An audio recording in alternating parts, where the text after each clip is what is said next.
All right, and so now I'm going to bring on t-rev, the game dev. What's up, man? Hey, not much. Thank you very much for having me on. Thank you for this opportunity. How you doing? Pretty good, pretty good. Just chilling. Did a little hour of relaxing into streaming. I haven't streamed in a few weeks, so just wanted to Right. bullshit. Yeah, And yeah, I noticed that because I do keep up with your channel. right on. Oh, guess I can take this banner off of here. Cool. So yeah, I was thinking about it because I seem to have thrown you off with my, I was like, oh, I want to ask you a bunch of questions and stuff, and I didn't want to completely derail you.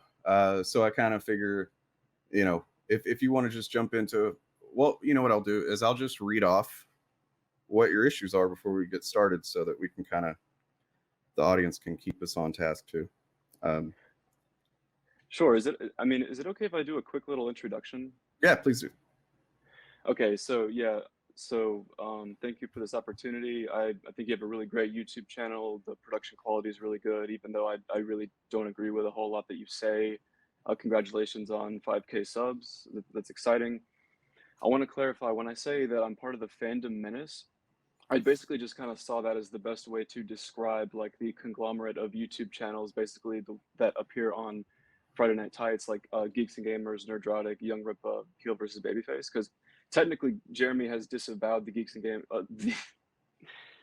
Jeremy has disavowed the Fandom Menace publicly. So I understand like there's that controversy there, but I still just thought is like the best way to describe the overall group of YouTube channels. And now, I am technically a member of the Geeks and Gamers team, but my opinions are my own. I do not claim to come here and represent like the official opinion of Geeks and Gamers or represent anybody else's opinion or anything like that. Okay.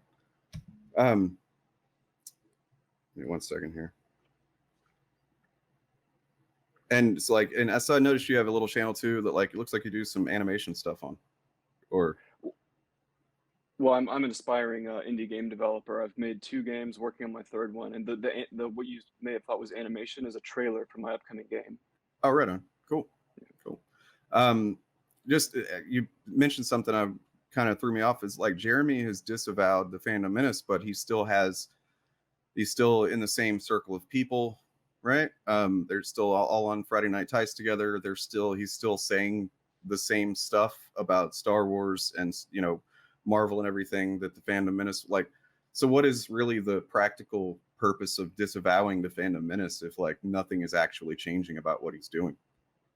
Oh, the reason that he gives is that apparently he saw too much like extremism within like the Fandom Menace among like fan things that fans were saying, and he didn't want to be like held responsible for any of that. He said, "I'll be responsible for Geeks and Gamers, but not that." And so I guess he maybe saw it as too much to keep up with, something like that. Okay. Yeah. I mean, I guess I kind of see that. I don't know. I'm more of the mind that if I was part of something that I was like suddenly like, wow, this is getting kind of more hostile and harmful than I really care for, rather than just go, I don't claim this label anymore. I would completely disconnect from the people that are associated with that label, because otherwise it would just seem kind of hollow to me. But that's just me. So the three things that you had listed. So you took issue specifically with that. It was from my private Force Diversity stream where I talked about the backlash to Moses Ingram and Riva on Obi-Wan. The real motivation for the Riva backlash is what these are your words. The Force Awakens poster and the Geeks and Gamers doesn't believe what they say. So Right. just to you know recap for everybody, I said that the motivation. What did I say the motivation was? Just cynical, you know, uh, outrage clicks based on racial subtext. The Force Awakens poster, I said that I don't know for sure. It's very possible or even likely that the reason that they shrunk Finn on the Chinese poster is because black people aren't popular over there in China. They don't, it's not, they didn't want to have that. It's very likely that's the case. And then that Geeks and Gamers doesn't believe what they say. I based that on a pattern of content, statements made, behavior, and then just also the fact that an employee of the Geeks and Gamers website said pretty much that on my stream one time, that they're just doing, algorithm based content to just keep up with the algorithm. And so like when it's suddenly everybody's wanting to watch content about Brie Larson being a man-hating feminist, you make a year's worth of content about Brie Larson being and it's like, maybe you believe that on some level, but like, do you really believe it so much that you're going to make a year's worth of content? Is there really nothing else you'd rather talk about, kind of thing? So that's a recap of what more or less what I said about those issues. So where you want to start? Sure, we can start with the first one. So I'd like to start by just laying out what I think our position is on the issue of what is the real motivation for the backlash against the character Riva, third sister, and then I'd like to state what your position is, what I believe your position is, and you can correct me, let me know if I'm misrepresenting you. So I'm not trying to straw man you here. I think that your position is that we claim that the backlash, and oh, and by the way, let me clarify. I'm not talking about like the people specifically who sent Moses Ingram those hateful messages.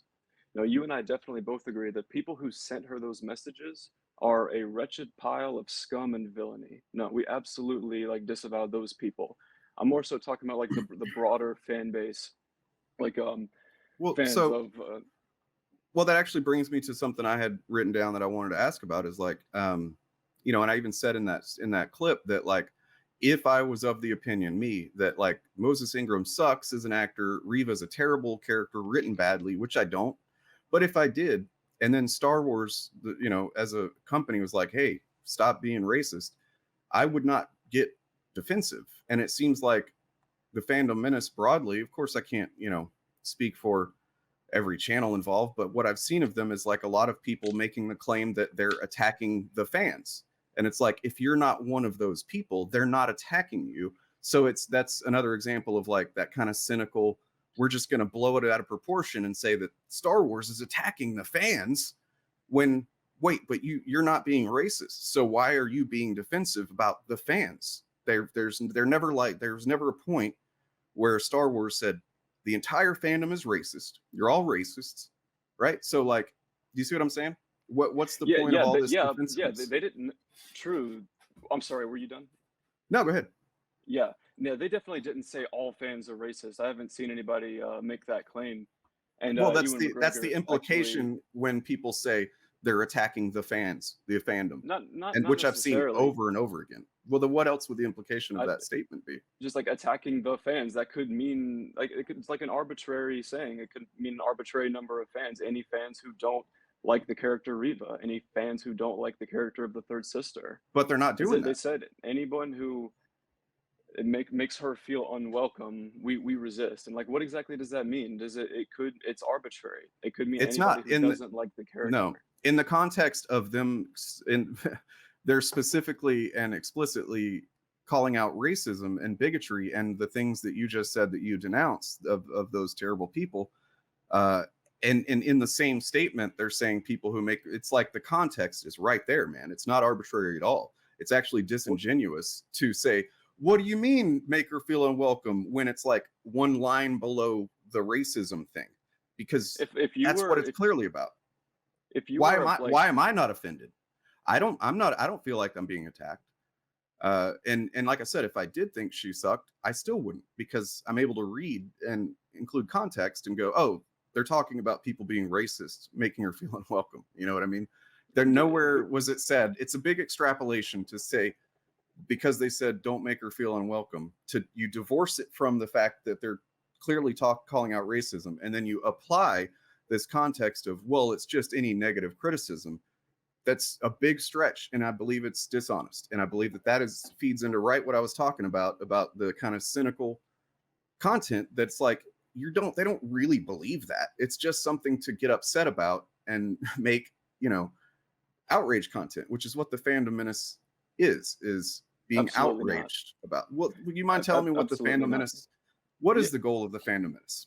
I mean, it's just like entertainment. It's about fun. It's about making people feel good. Like they produce good content. Like when people watch the Geeks and Gamers live streams, like Tuesday night's main event, do you think the primary emotion that people are feeling is anger? No, I don't at all. I think that you can look at the a lot of the chats and you can see people are having a great time, but it's a great time talking shit about people that are making movies, actors, woke agendas, PC this, cancel culture that, and it's all wrapped up in this. You know, I find it kind of ironic that like a lot of times the Fandom Menace and other groups similar to uh, will say, you know, stop forcing your political agenda into our content and stuff. But then it's like almost 100% of geeks and gamers and you know, it's almost more political channels wrapped in nerd stuff because it's almost always about responding to what they perceive as being woke, which I'd love a definition on that, by the way, if you feel like giving one. You know, PC, and you know, the only thing that I can see in that these things have in common with when it's called woke is like, oh, there's a black character that's being given a central role, or a woman that's being given, you know, That's a straw top man. priority or Absolutely whatever. not. I mean, you went on kind of Well, a monologue there. Go yeah, ahead. no, I mean, if you can explain woke to me in a way that applies consistently and that I can spot it 100% of the time, where I'm like, that's what they mean by woke, then you know, I'll give you a point for that. But Sure, I can try. Yeah, I see woke as basically any time that a company uses something like any a form of media like a movie, TV show, video game, commercial, something like that to promote a progressive social political agenda, such as like the ideas of third wave feminism, the transgender movement, or the idea that systemic racism is like actively like oppressing ethnic minorities in this country. so you like, are you a science denier? Science denier, what do you mean? Well, I mean, there's statistical and medical science to back up all this stuff. Like, it's not a political agenda as much as a reality agenda, as in like transgender people exist. You know, gender affirming care and affirming their identity, and at the very least, not being, you know, hateful and disrespectful of them is a positive thing. Uh, Oppression of minorities by the police and the judicial system exists.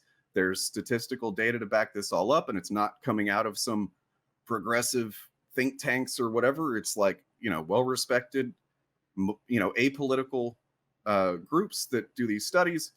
You know, so like basically, you'd have to be kind of a science denier to think that it's bad to have those things in media when it just reflects the reality we exist in. No, I mean, so which like we can go in either direction here. You mentioned like the police being racist. Like, do you think that the police like disproportionately target ethnic minorities?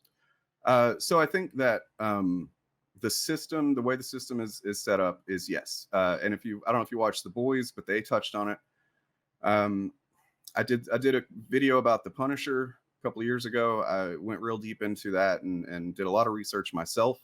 And when I started that video, by the way, the research, I wasn't like completely convinced that the whole thing was legit. That like, oh, is it really like the system is racist? Then I did you know, several weeks of research and wrote a script and stuff. So it's like, you know, you have to look at things from kind of several angles, and it takes a, you know, like you said in your email, you wanted to narrow in on some stuff, and this is why I said that.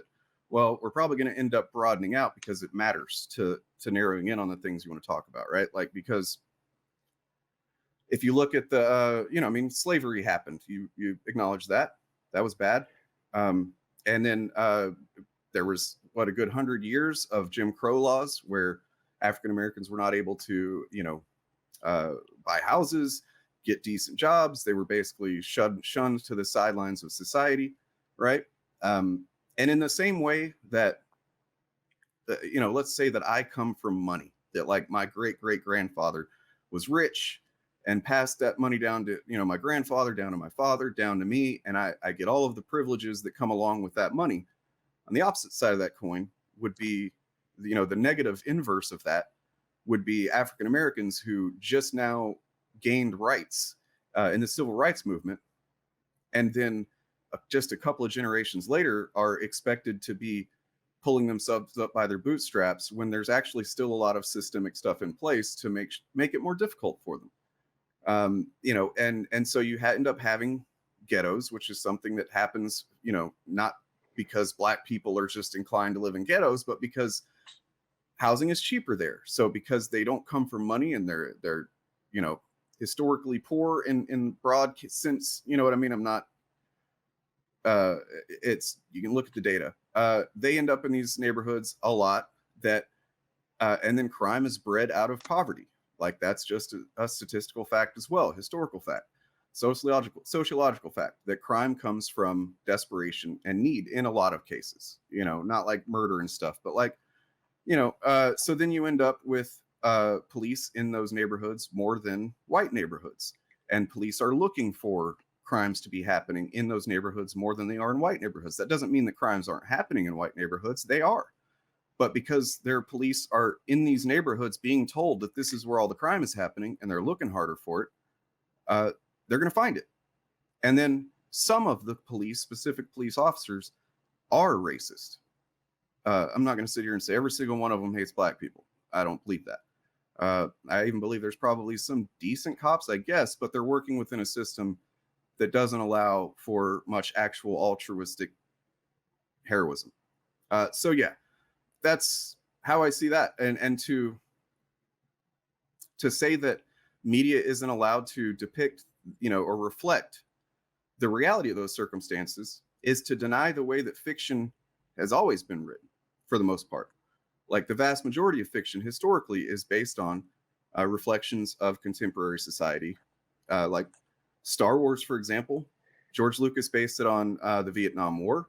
How am I going to respond to all of this? Are you going to allow me an equal amount of time? Sure, you've man. made a lot Yeah. of points.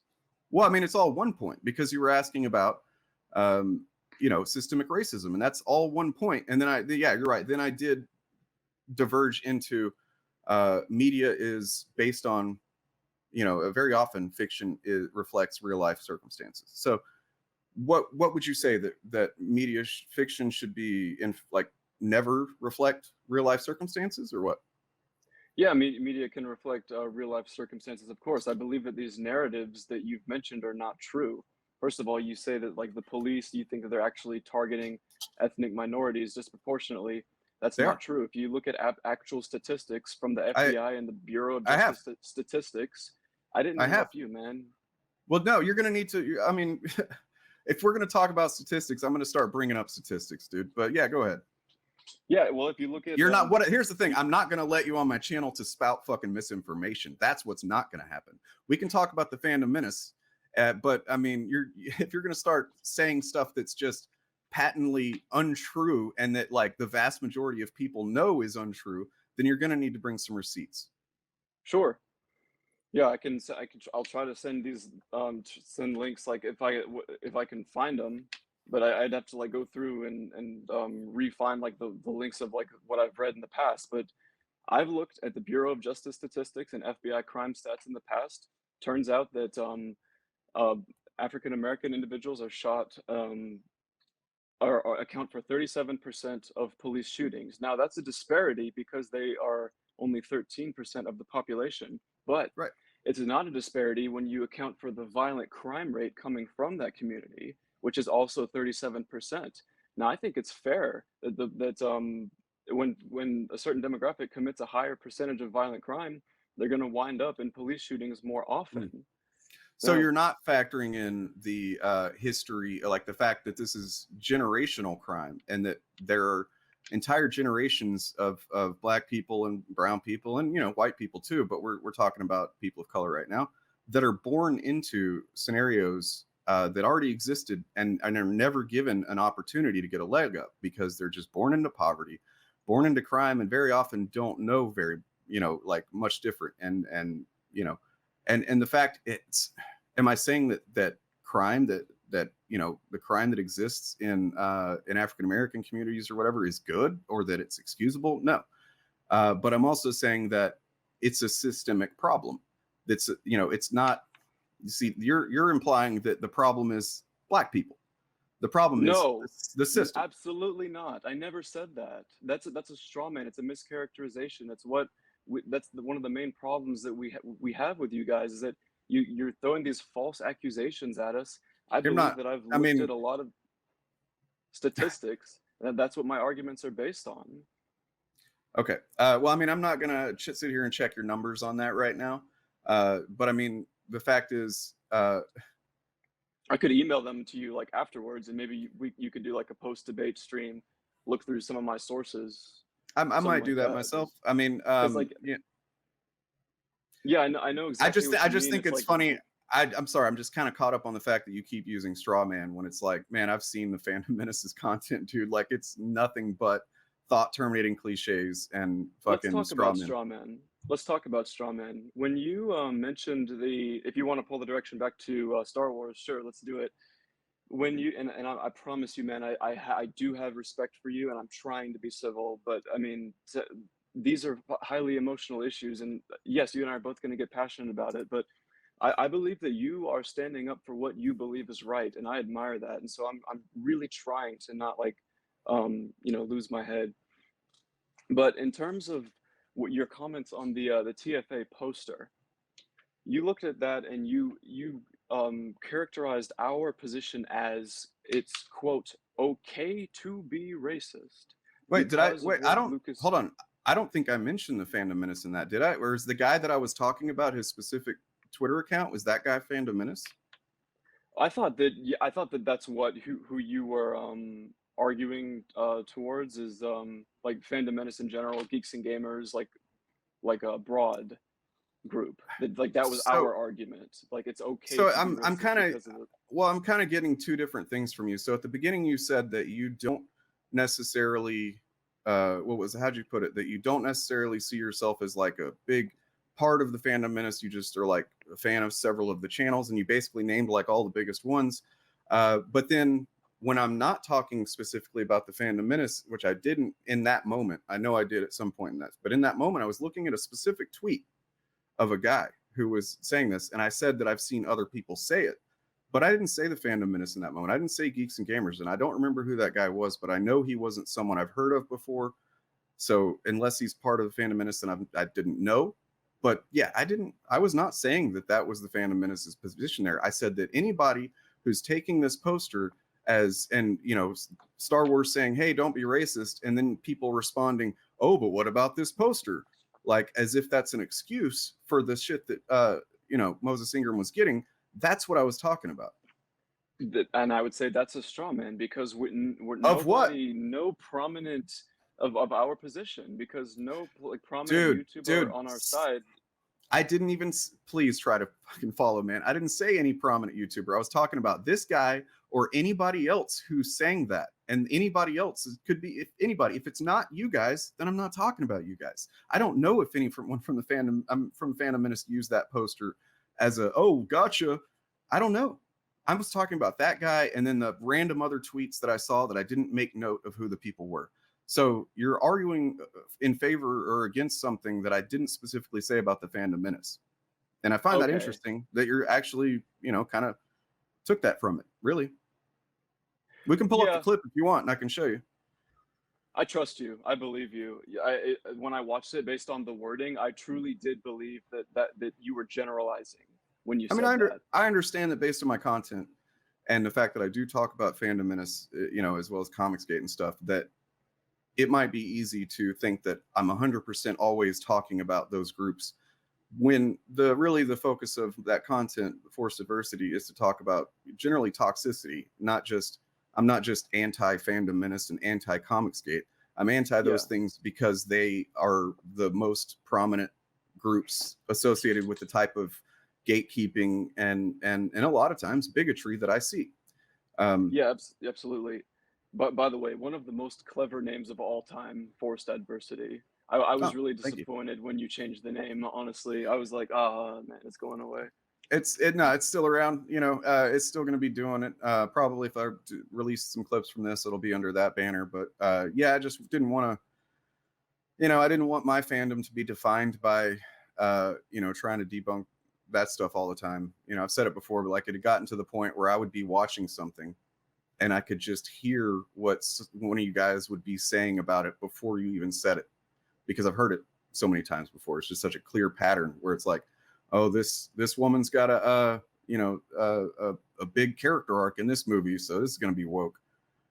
You know what I mean? So, and you know, the reason that I No, say go ahead. the reason that it's kind of difficult for you to completely deny that it's about, you know, race in a lot of examples, and this is where it gets fuzzy, because I don't know if we're talking about, like I said a minute ago, you kind of distance yourself from the Fandom Menace while at the same time holding on to it.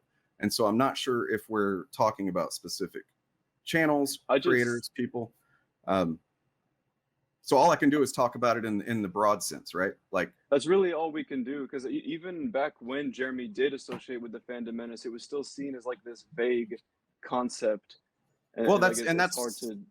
that's part of it too. I think that's part of the purpose. I don't know if you checked out that Salon article yesterday, that everybody's kind of upset about over on your side, but yeah, it makes the Right. point in there of saying that that's kind of the point. It's similar to alt right, and that the alt right is not a specific, you know, group where there's like a member list or something like that, but you know, but generally, if you know what it is, you know what it is, kind of thing. It's more a set of beliefs and behaviors and rhetoric than it is a group that you're actually an official member of. And what was the Salon article's evidence of like the racism motive? Um, let's see. I mean, I'm not going to sit here and defend. I only read through it briefly. I'm not sitting here taking the 100% Be- the stance of this Salon article, believe me. But because what the I can quote you, like, well, not exactly, but from the article they quoted Ryan Kinnell saying something like, "Yeah, the reason why this character Riva is getting so much criticism is because of, in our opinion, bad writing and bad acting, and has absolutely nothing to do with any demographic qualities such as race and gender, nothing whatsoever." And I believe that when we look at other examples surrounding the situation, it proves that to be true. For example, like in your video, you went through a list of tweets of somebody who had listed off some other examples of some female ethnic minority actresses in Star Wars, and like you basically said like, oh, that one doesn't count, that one doesn't count. It seems like a no true Scotsman to me. The first one on the list was Finnick, and now I well, think that no, Finnick it's is a it's not good an example.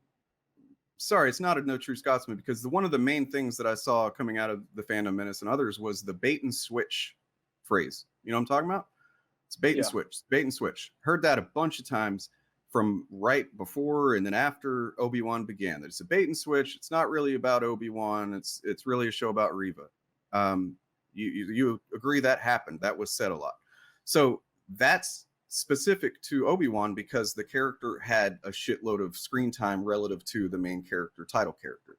Not and she's not just a supporting character for Obi-Wan, whereas Finnick was a supporting character for Boba Fett, why right? why would that make somebody's like racism go away? Like if somebody's racist, they have evil in their heart. They're a terrible person.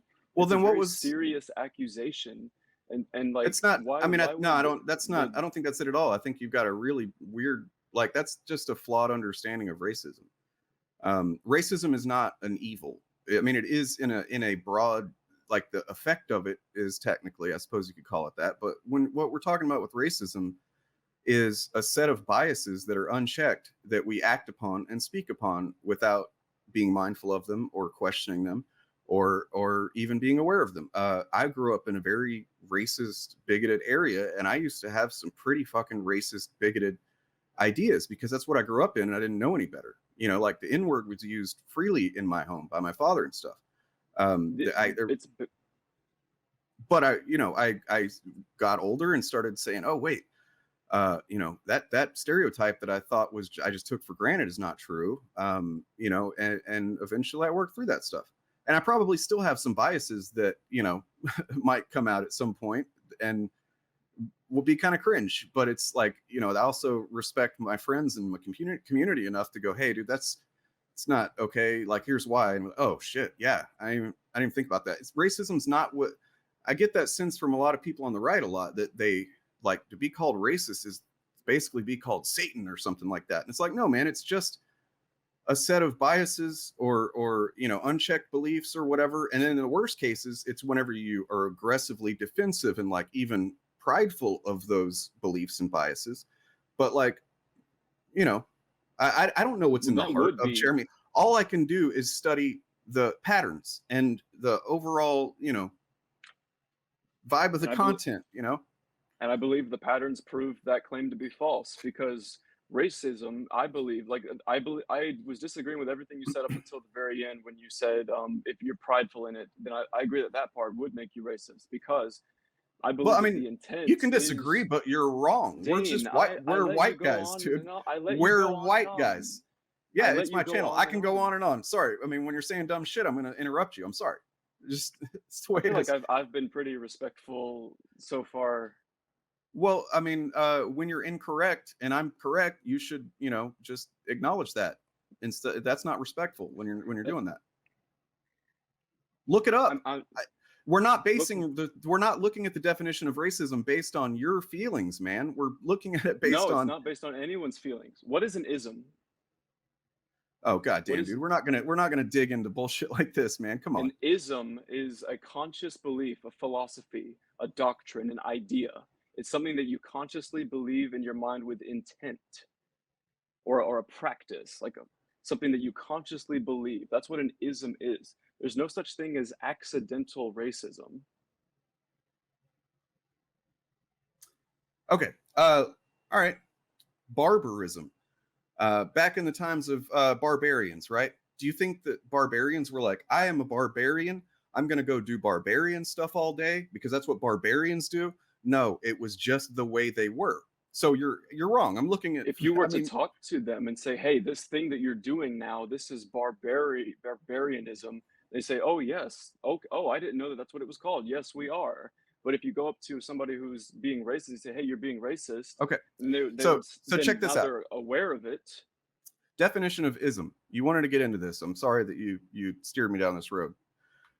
Distinctive doctrine, cause, or theory. That's one. Theory, yep. Entry two, an oppressive and especially discriminatory attitude or belief. Attitude, An attitude, attitude, an belief. attitude is not necessarily a mindful, aware thing. And you can quibble with me on that all you want to, because I know that if you admit that I'm right, that might mean that you have to question yourself a little bit. And I know that that's going to be hard for you. And I really wish you would. I really hope that you leave this debate and you think maybe I, he had a point, that maybe I do have some unchecked biases that I should really, really, Unchecked biases.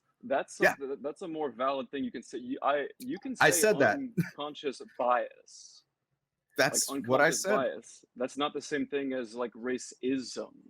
Like It is. Racism, you can't have the ism on there. racism is an effect. When people say a system is racist, like when I say that the justice system is racist, the justice system is not an entity with a conscience, so it can't. That doesn't apply. But it is racist because racism is an effect that something has. I don't have to have hate in my heart to not value the views and perspective and experiences of a person of color because I don't understand it, because that's not my lived experience. So I don't relate to it. It's like, so it doesn't mean much to me, right? That doesn't mean that I'm hateful. It's more apathy, but that is still racism. Okay. So I when we disagree on the talk about racism, definition. you can disagree with reality and objective definitions all you want to, buddy, but that's, that just makes You you just kind of, looked it up and it said doctrine, ideology, theory, do you belief, understand that intent. definitions have multiple parts and entries, and they can mean, there can be different, uh, that was literally two different entries that I read. And an attitude is something that you can have without fully consciously adopting that attitude. We're born And into circumstances where we are, the experiences that we're born into mold who we are, whether we choose it or not. So if we have a bad attitude because we're born in shitty circumstances and we just mad at the world or whatever, that it's not like you necessarily chose to have that bad attitude. It's just the circumstances of what's going on. So it's no, absolutely, racism. you absolutely choose to have, you can have a victim attitude, or you can choose to have an optimistic attitude and make the So best of why the does situation. the Fandom Menace choose to have a victim attitude like almost all the time, man? That's interesting. Let's talk about that. What do you mean victim attitude? Well, that they're doing all the woke stuff and everything's What against them, and all right, look, you know what? Let's get into it the, here. the I Fandom got some. Menace? I got some specific questions. Do you believe that the only this is based on the bait and switch thing? Do you believe that it was a bait and switch, Obi-Wan Kenobi? Not necessarily, because Obi-Wan was still like the main, most prominent character in the show.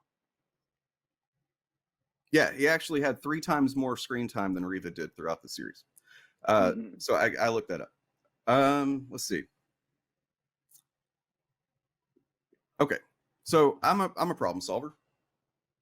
I'm gonna, just for the sake of an exercise, I'm gonna adopt the position that I think that Reva is a bad character, that Moses Ingram is a bad actress, that she's written badly, that she breaks canon, that the whole thing was poorly conceptualized, poorly executed.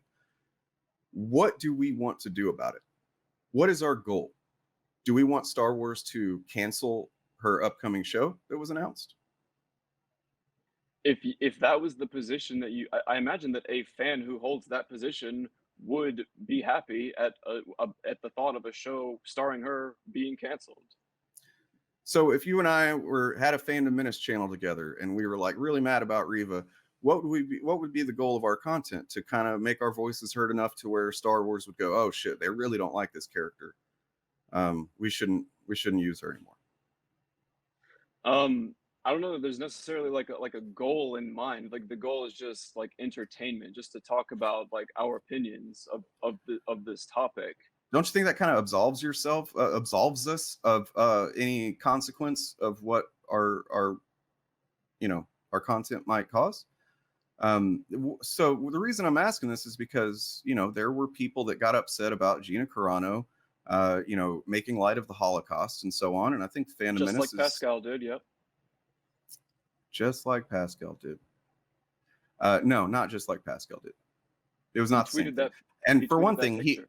he tweeted one thing that was pretty silly, and then people called him out for it, and he didn't do it again. Gina Carano kept on doing it, and she kept getting worse about it. She kept making, like, she got to the point where it was more than just I think she said something pretty fucking atrocious about, like, what was it, about wearing masks is like the same thing as, so point is, what's the difference between getting so upset about Moses Ingram and the character of Reva and not wanting that show to happen, and people saying, hey, what Gina Carano said and is doing and continuing to do, despite being told, hey, don't do this anymore, you're representing a major product and a multi-billion-dollar company, don't do this anymore. Oh, you did it again, you're fired.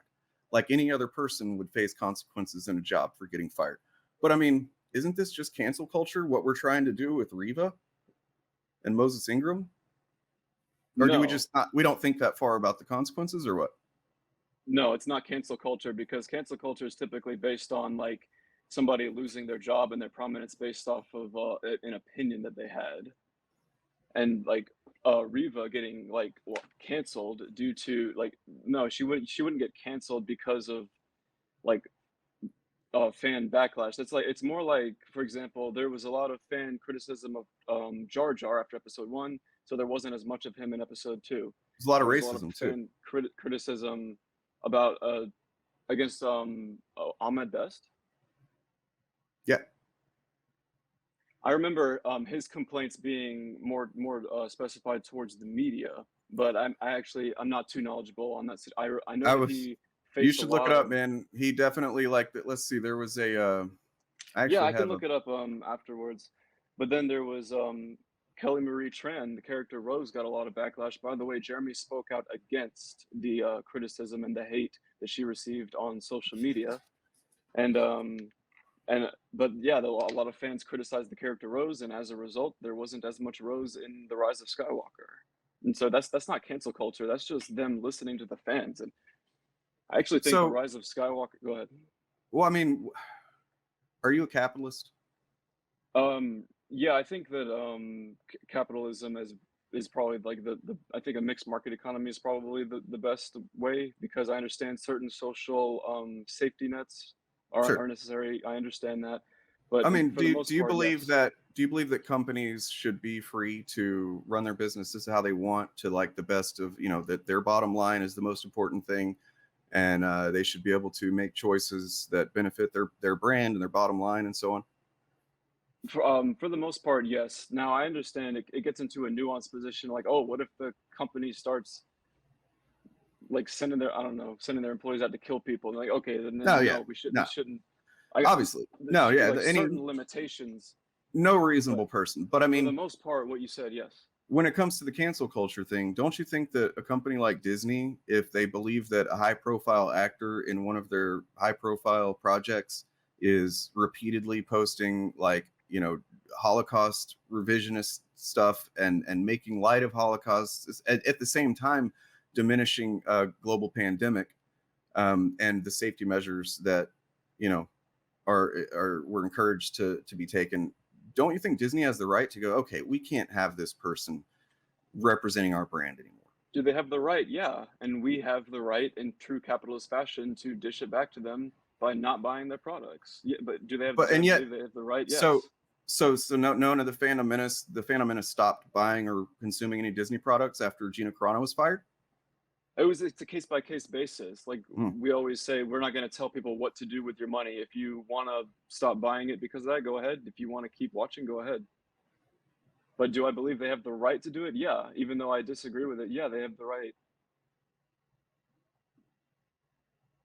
Okay. Let me get I some wanted water. to, We can take a second if you want, or go ahead. You can say sure. what you want. What's your Um, favorite Disney Plus Star Wars show?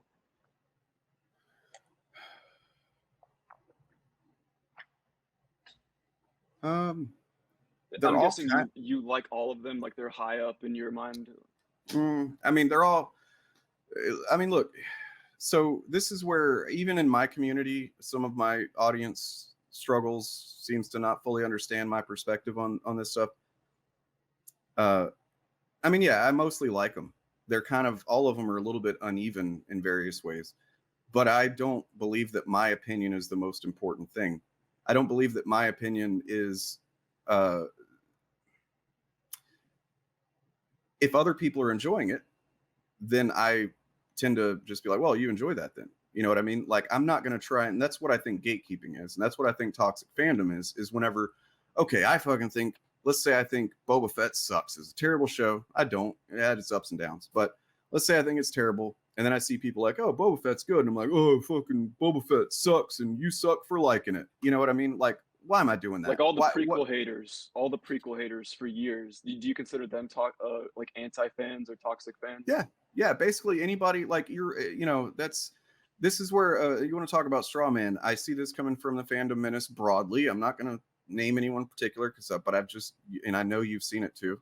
But I'll see a lot of them say, "Oh, any differing opinion is racism, or not. They're not allowed to have a negative opinion or whatever." And it's like, I don't really see that. I mean, I'm sure there's some fans, individuals that are get butthurt about opinions or whatever on all sides. It happens, but I am just of the opinion that if you have a super negative opinion, that's fine. But like, I don't understand what the point is. And I guess you answered it. It's entertainment. It's all just entertainment. And I think the fact that you requested that I wear a Jedi shirt and you wear a Vader shirt for this debate, I think that indicated that you guys see it as kind of just a fun and games kind of thing, and that's fine. That's good. I'm glad that you guys are enjoying yourselves, but there is real harm that comes from this. I see it in my community. People come to my community and are grateful that I am as vigilant about not letting toxic people be toxic and racist be racist, because it's so difficult to find that shit out in the wild online. That Salon article wasn't just written out of the blue because people want to hate on Jeremy Griggs and Jeremy Hambly or something. There's not like some agenda to take these guys out. And maybe some stuff is inaccurate. Maybe there's some strawmen in there or whatever. But broadly speaking, there is an effect on fandom by the Fandom Menace and Comicsgate and stuff. And I think that's the goal, whether you guys want to admit it or not. Like, you want to make a stink in fandom. You want to make your voices heard.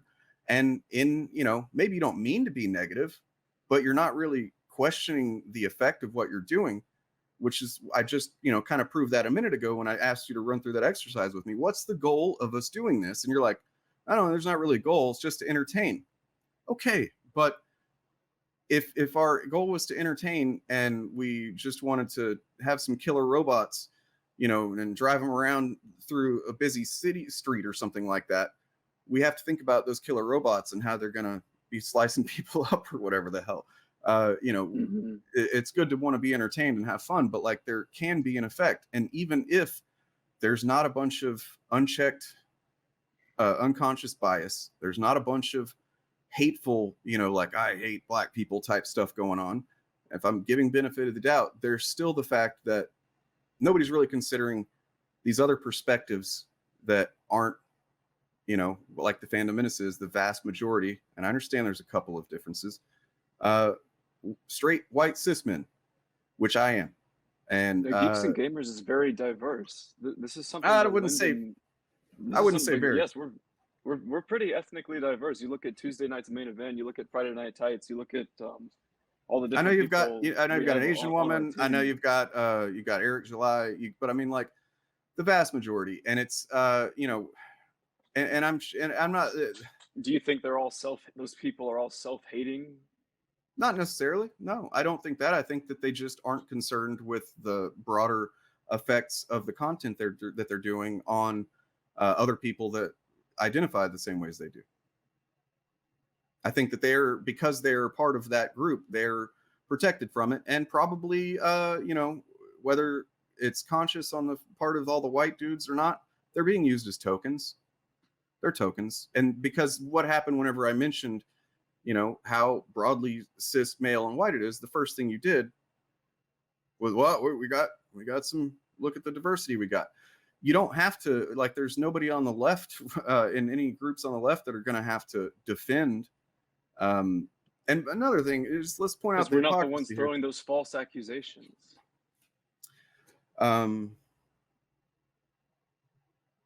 Like I said, the effect is clear cut. The effect is real. You can see people talking about it. But we can stay in the weeds on this stuff, honestly, because you're not going to prove that you're not racist. I'm not going to prove that they are racist, right? Neither one of us can prove that.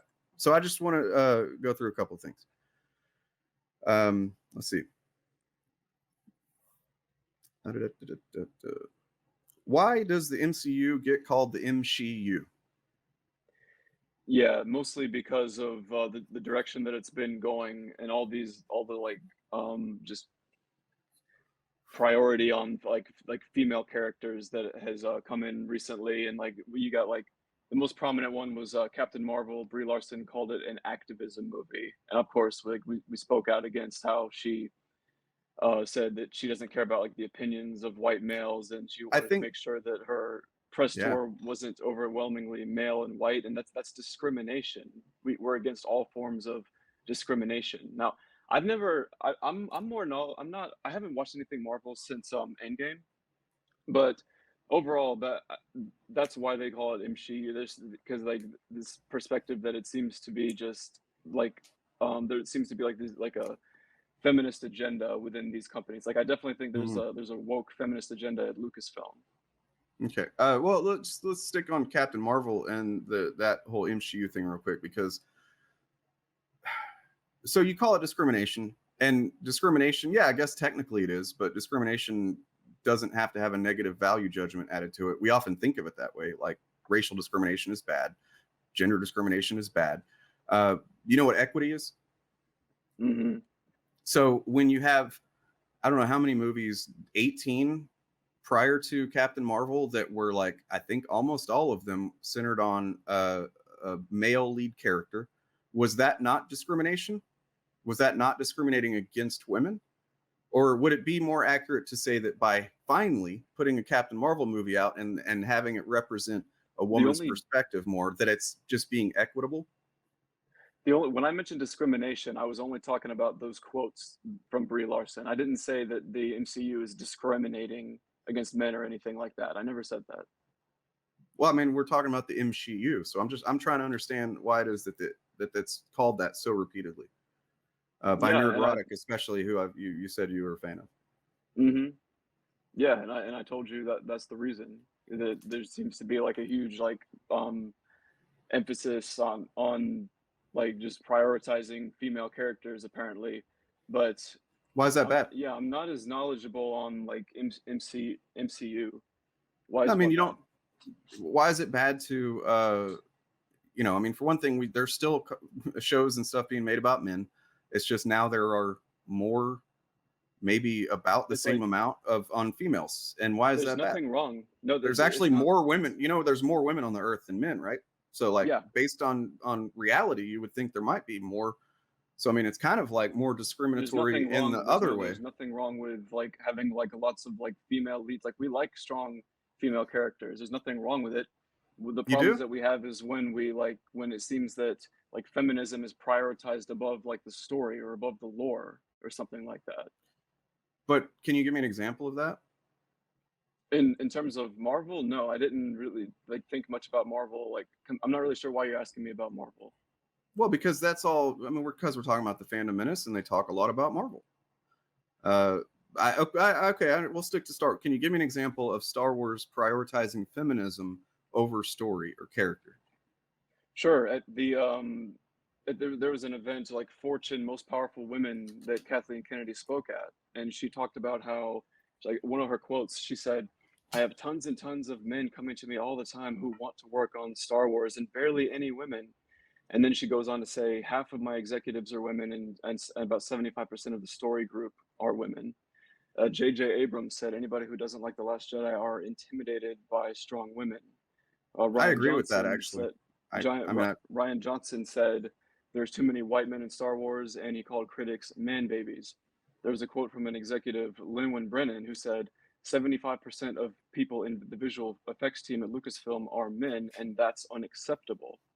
And then if you look at this was reflected mostly in The Last Jedi, where all the male characters, with the exception of Captain Phasma, all the male characters were um, cowards, wrong in their decisions, or evil, and all the women were powerful, wise, and courageous. hmm, um, I don't know if that's. I mean, So you said yeah, you okay. agree that people who don't like The Last Jedi are intimidated by strong women. Well, okay. I don't want to say I agree across the board, but I think that's part of it. Like You said not you not agree. So right. there you go. It's a I feminist I movie.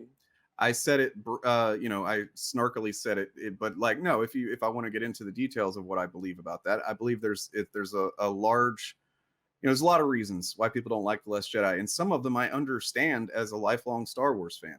What I don't like being told, like I was the night that the movie premiered and I was at the first showing and I I think I know left what you're like, gonna say. and I was so fucking excited. And I get online and I'm like, dude, it was great. And they're like, you're not a real Star Wars fan. Like, New, oh, what? and we I mean, don't I say could have that. sworn I've been watching this shit since as far as I can remember. And this is like the most excited I've been because it challenged me. And And now, okay, one thing I wanted to point out: The Last Jedi is obviously the big, rallying cry in general, but everything else that you said has to do with quotes that creators or producers or whatever said somewhere. And when what you initially said was that it's prioritizing feminism over story and character. And like, okay, I'll give you that with The Last Jedi, but that was 2017. It's like 5 years later now. Can you give me a recent example of story or character prioritizing feminism over, you know, or woke agendas or whatever? no, I think they for the most part learned their lesson on it, Hmm. and they think that they responded to that criticism, and that's the one reason why I think the Rise of Skywalker is the best movie in the Disney trilogy because they responded to all the criticisms. The, And see, I think it's the worst.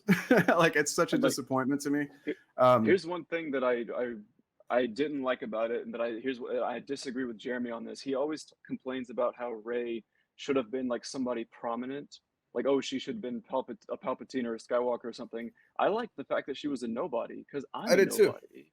Right. It's like That's what lesson does that teach? Like oh you have to be related to some famous person to have great potential. yeah. I mean, say what you want about any other part of it. That to me seems like the most objectively good thing about The Last Jedi is that it opened up the story and the canon to where you don't have to be a Skywalker or whatever to like, you know, you don't have to exist within these few little groups of people in this giant galaxy to be a Jedi or someone that matters, right? And that like the little broom kid at the end, like that, I love that shit. That was so much promise offered that then was completely crapped on with Rise of Skywalker. And so I'm glad Yeah, we can agree on that.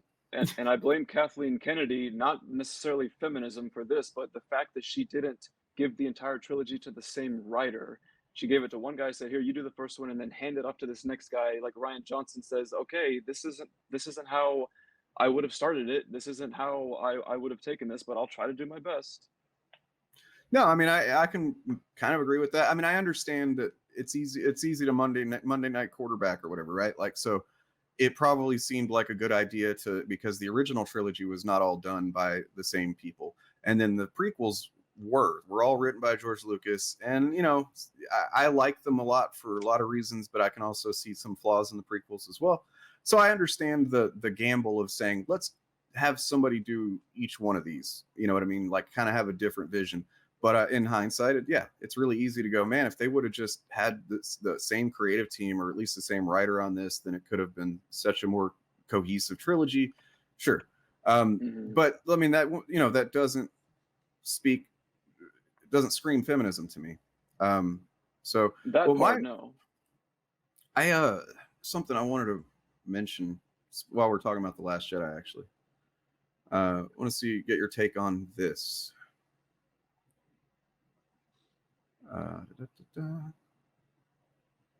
So this was a video that was apparently uploaded like right when The Last Jedi came out, and then it disappeared. It's really hard to find this. Jedi. I love the And I think it did a damn good job for being what it needed to be for Star Wars. I love The Last Jedi. I love The Last. Yeah, what do you think that's about? So like you took issue with me saying that Geeks Gamers doesn't believe in what they say. You see why it's kind of, that's a little iffy. No, dude, Jeremy responded to this like before. You used to have I looked for it. You used to have a video covering this clip, and I couldn't find it on your channel anymore. Did you delete it? No, I made a lot of stuff members only. Okay. Like a lot of streams and stuff. Yeah. About 5 months prior to your video, Jeremy had already addressed that, and that video was uploaded to a Facebook group. I mean, I can send you the link to the video. He explains it well. But that was a Freudian slip.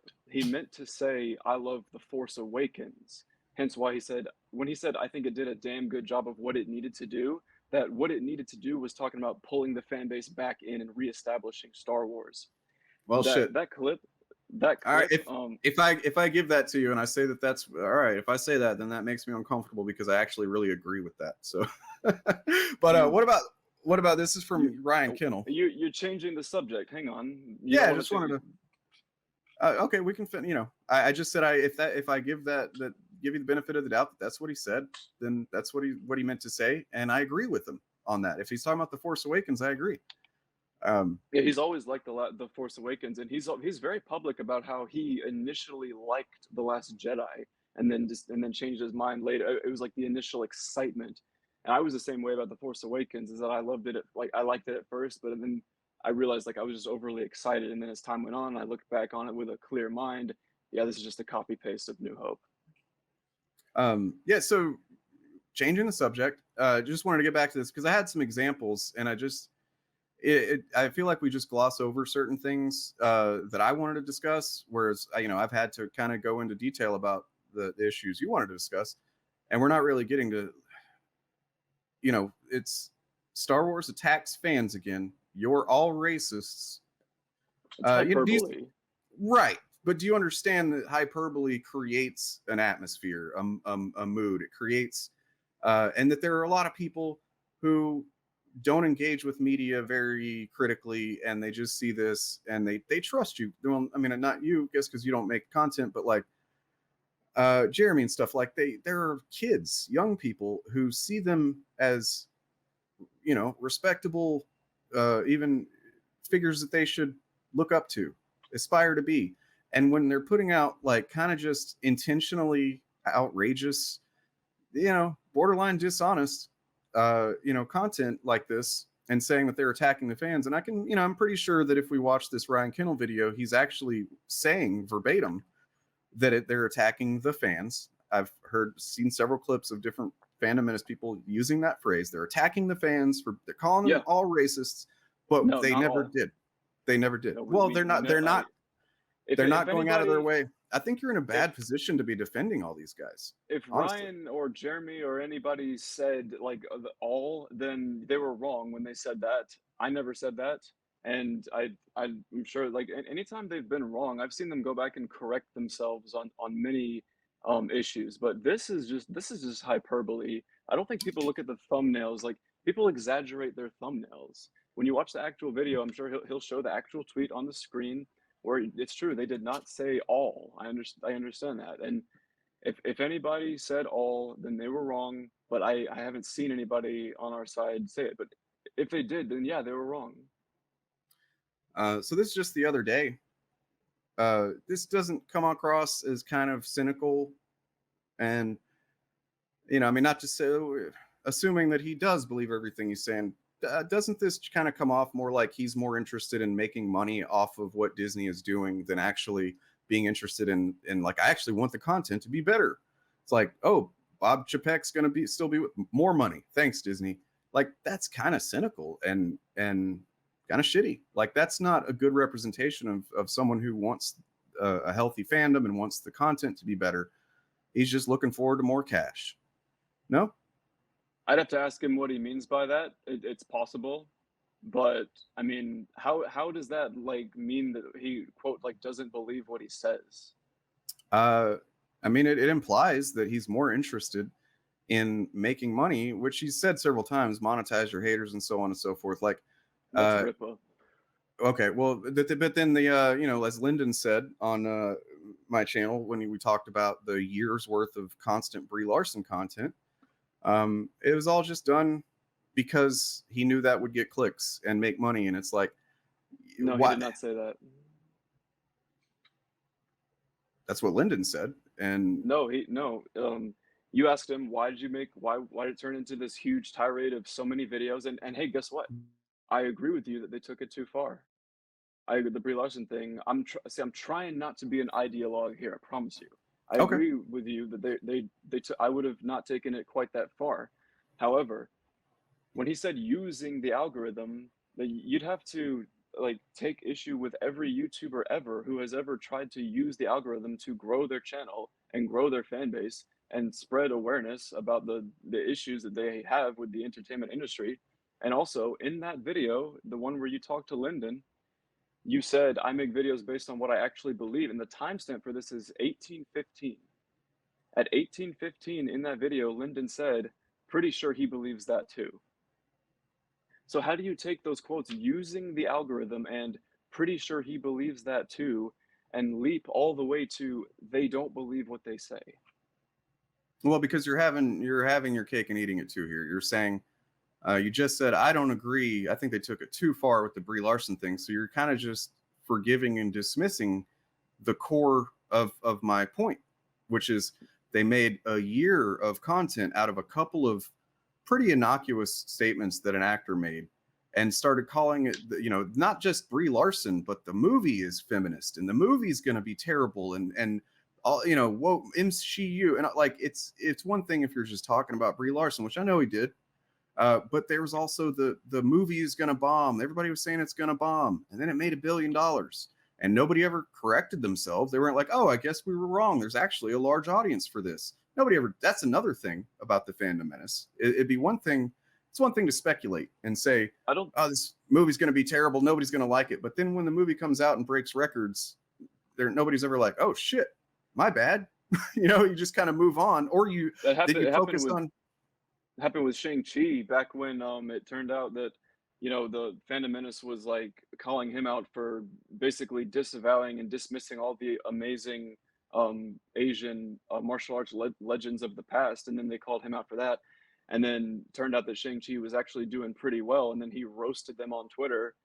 Like they said, yeah, Shang-Chi's doing well. We were wrong. There are videos on the channel that say that. And then there's I seem to remember box office breakdowns where he. I don't want to say specifically who because I don't remember who exactly, but I'm thinking it was probably, I guess it was probably Nerdrotic, maybe Geeks and Gamers. I remember there being content about now Simu Liu is attacking the fans.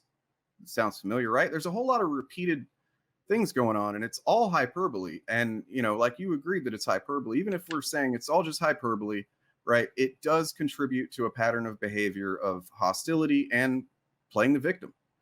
Like, oh, they're attacking us. They're attacking us. Anytime somebody says something that like, oh, hey, there's some racists in the fan group. Don't be racist. You racist people, don't be racist. And then it's like, whoa, they're attacking all the fans and calling them racist. Or Simu Liu saying, you know, whatever. I don't remember exactly what he said. It was pretty funny from what I recall. Like, I think Oh, he used he just that. posted like the picture of like a Yeah. bunch of thumbnails of us like predicting it was gonna bomb and saying LOL. Yeah, and then it became, you know, where they're calling us out or attacking us or he's attacking us. Like it's this, it's honestly just kind of lazy. If So nothing else, you have to admit it's kind of lazy, right? attacking the fans. Ryan Johnson called critics of The Last Jedi man babies. Chuck Wendig called us, quote, shitty Star Wars fans, white supremacists, toxic masculinity. Seth Rogen said that anybody who doesn't like Santa Inc. are white supremacists. At G4, Adam Sessler said, Republicans are stupid. I hope my Republican family member, this isn't really about fans. Frosk said, I don't want Trump supporters as fans. She deleted that tweet. There was an Eternals actor who said, we're upsetting the right people. And then when a Star Wars fan said, don't make Star Wars political, and then a bunch of other fans like just said some horrible, obscene things to them that I'm not going to repeat. Star Wars tweeted, there are more of us. I think you're kind of taking some stuff out of context. So first of all, the first several examples you used are about The Last Jedi. I don't know, man. I would suggest doing some reflection on why it is that so much of your perspective and the Fandom Menace perspective is based on stuff surrounding a movie that's 5 years old. And, you know, you already admitted that they listened to the criticism and apparently and changed Rise of Skywalker's direction because of that. So it kind of continuing to use that is playing the victim. Like you could just go, we won. You know what? They changed direction thanks to us.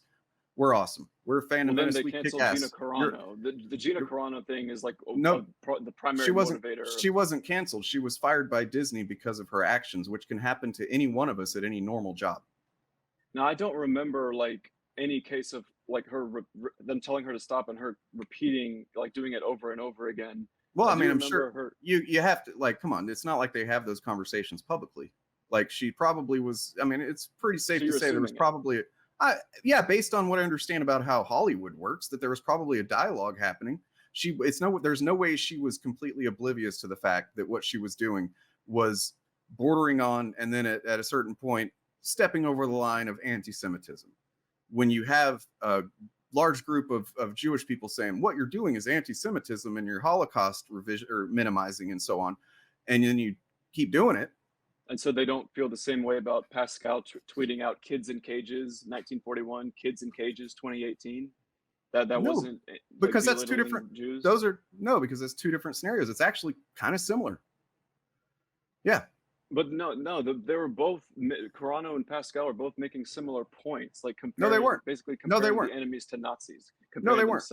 That's not the point. To Jews, the point. Enemies to Nazis. The point is about the harm being caused. Having to wear a mask in public is not. Okay, here's 4 items: Jews being, exterminated in the Holocaust. Immigrant children being put in cages and kept in squalor, fucking conditions and separated from their parents. Well, three circumstances. And having to wear a mask if you want to go into a public place. One of these things is not like the fucking others, man. And it's dishonest for you to pretend like they are. She was talking about difference. Like early on, like the slippery slope that led to them being able to round up the Jews. Like whatever it was that happened early on. Yeah, that's nonsense. First he turned the public against You kind of have to be an idiot to think that makes sense, dude.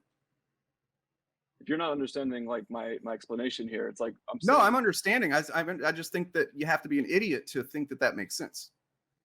Okay, well, I think I've been very respectful to you. and I'm being as respectful as I possibly can be, and being as while respecting your time and being direct, and saying that it's an idiotic thing to say because the government asks that the government didn't apply any mandate. It wasn't the government saying you have to wear masks. This was the CDC guidelines, and businesses. Once again, we go back into, are you a capitalist? You said yes. So if a business chooses to abide by the CDC guidelines and require customers to wear a mask to come into their business, that is that business's choice. That has nothing to do with becoming Nazis or turning, people against whatever. Like, it's completely different realms of reasoning and logic, and you have to have a fundamental misunderstanding of several concepts there, and in order to make that jump to the slippery slope of this is basically the same thing that led to the Holocaust, dude. Like, it You is just said jump to the slippery slope. The slippery slope is not a jump. It's a gradual, progressive change. That's to the point jump. that she was I making. mean, to jump to the concept of a slippery slope, to jump from the set of facts around the CDC putting out guidelines and private companies deciding to adopt those guidelines. Some of them didn't. As there's like a fucking Lauren Boebert worked at a company that, they proudly didn't adopt the guidelines because they're free, because it wasn't a mandate by the government, because it was guidelines and nothing more. And most companies looked at the data and said, yeah, this is probably a good thing, not just for people, but for our bottom line, to have people wear masks while we're in our business. And it's not even that big of an inconvenience. It's not even a big deal. It's definitely not as big an inconvenience as, I don't know, kid being separated from his family, immigrant, illegal immigrant or not, and being put in a shitty little cage and not taken care of. That's pretty inconvenient. I'd say that's an understatement. And then, of course, Jews in the Holocaust, it's very fucking inconvenient. Understatement of a lifetime. So to try and lump all those things together and act like, Gina Carano was just saying this is the same as this, just like Pedro Pascal, who was actually making a human rights comparison, which is apt when we're talking about children in cages and Jews in the Holocaust. Human rights. Again, you're saying like jump to a slippery slope. A slippery slope starts at a very basic Dude, are you level. kidding me? You're like 5 minutes ago. Keep up, man. I said that as a turn of phrase and then I explained myself. What I mean is her jumping from the set of facts that I just described that apparently you weren't paying attention to the concept of a slippery slope. I don't know what a slippery slope means. I'm not talking about that. There is no slippery slope is the point. She's jumping to the false concept of the fucking slippery slope. And she got fired because she fucking is an idiot, apparently. Like our disagreement here is that I believe that like at the bottom of a slippery slope, it can be anything.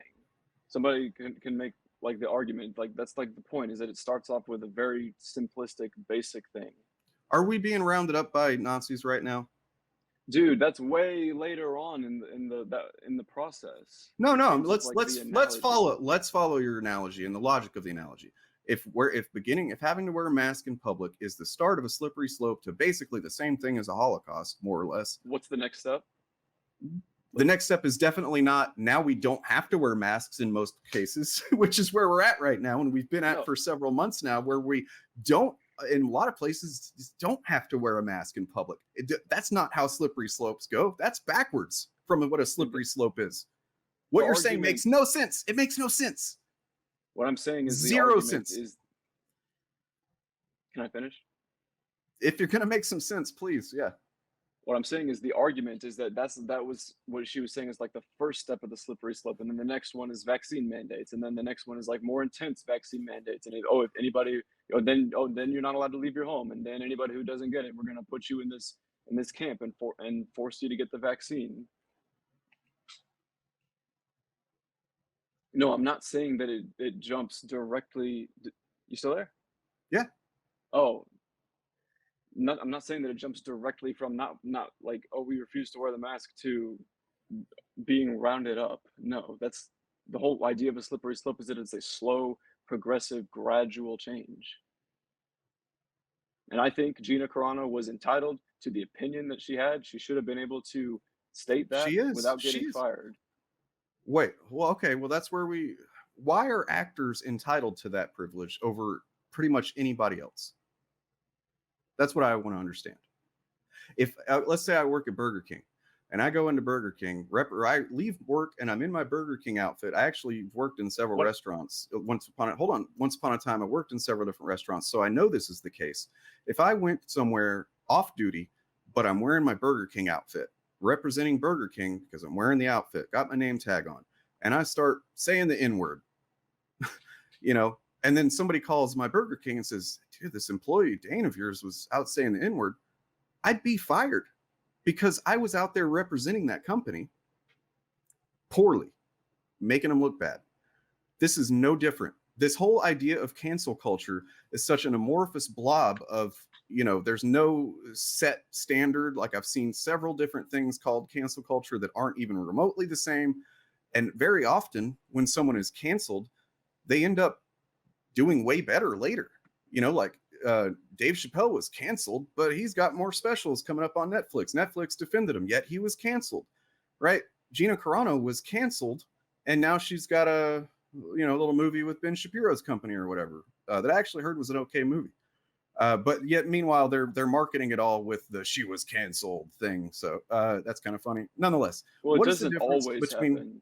what is the difference between an actor representing a brand, you know, IP or whatever, and me or you representing whatever fucking company, and them saying you are representing us poorly and we're firing you?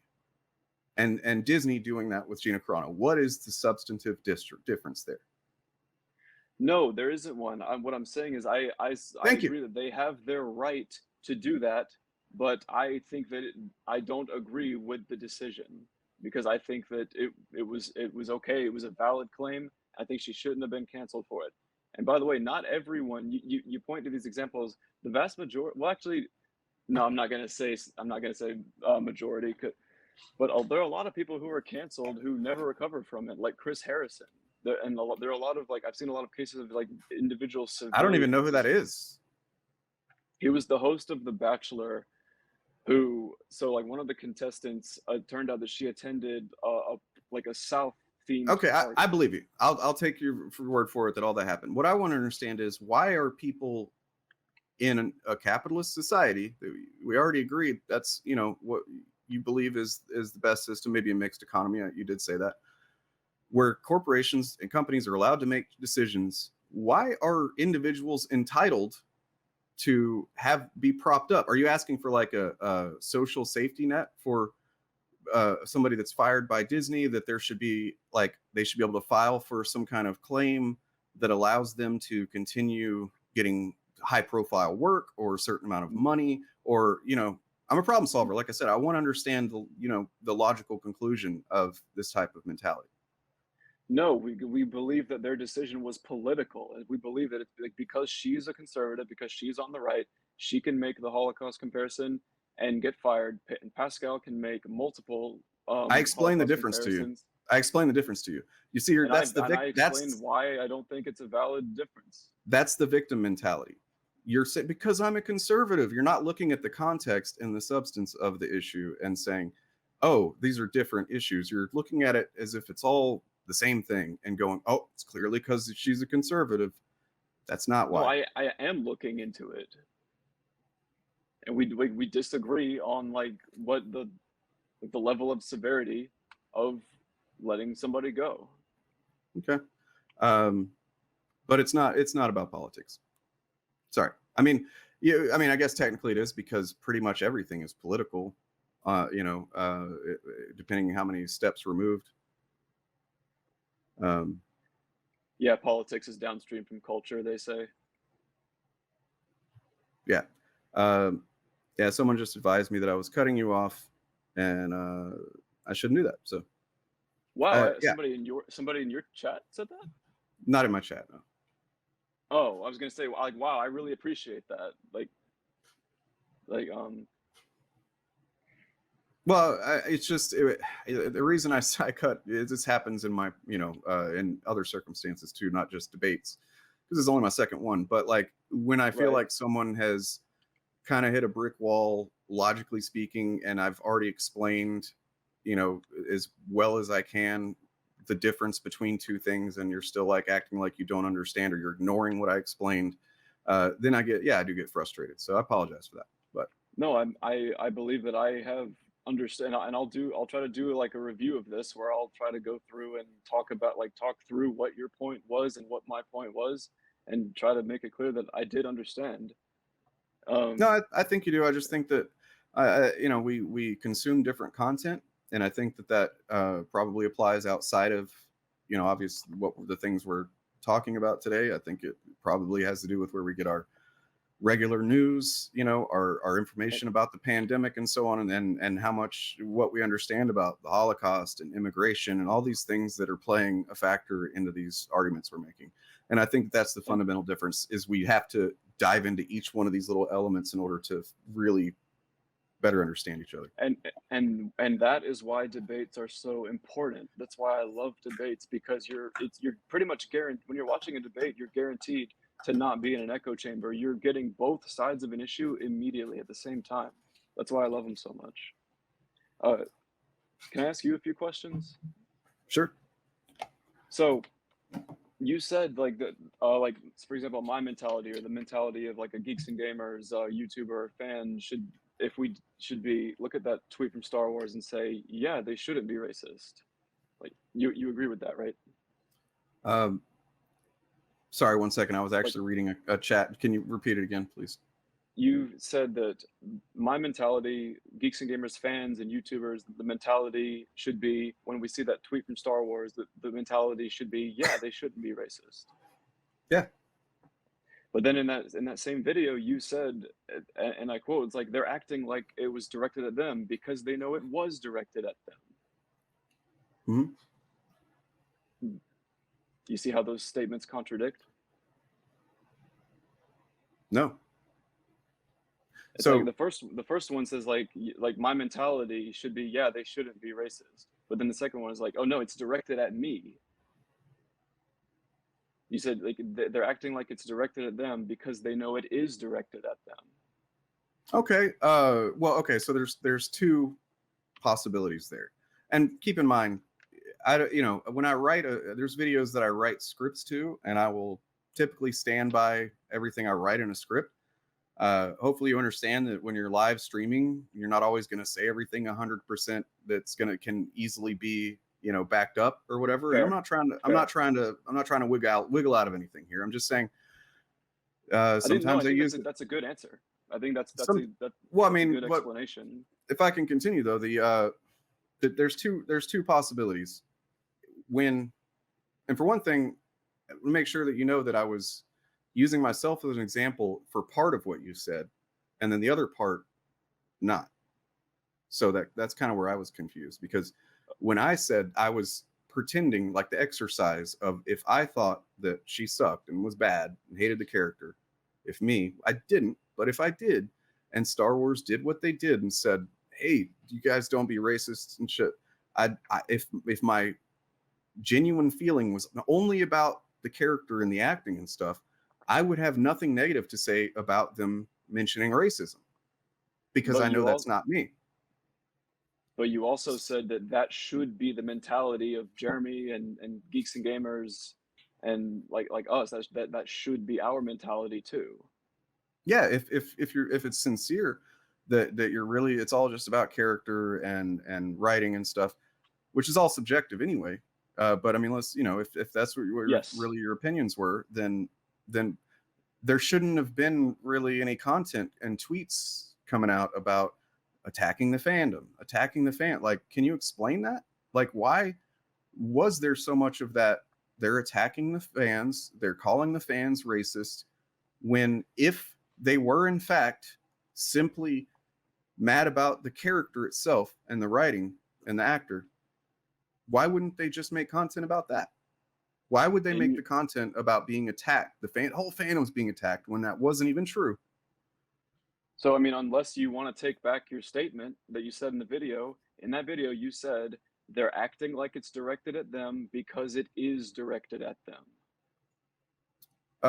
Well, yeah, I was speaking off. So yeah, like I was going to say, there's two options. Either it is directed at them and they know that it is, or they're just being dishonest, making dishonest content. It's really only two possibilities.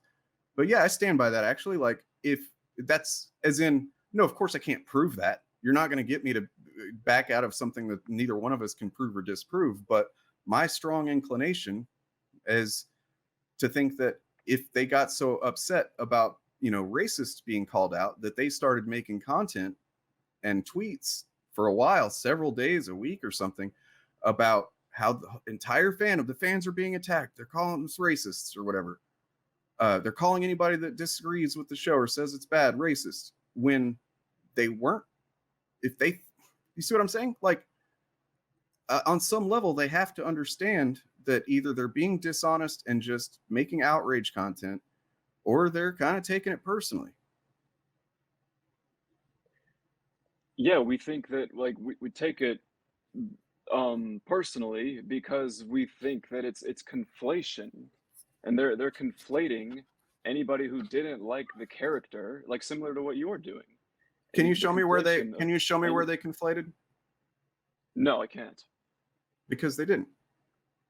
No, because that's like, I mean, again, That's you a said it's misrepresentation directed at of the them. issue.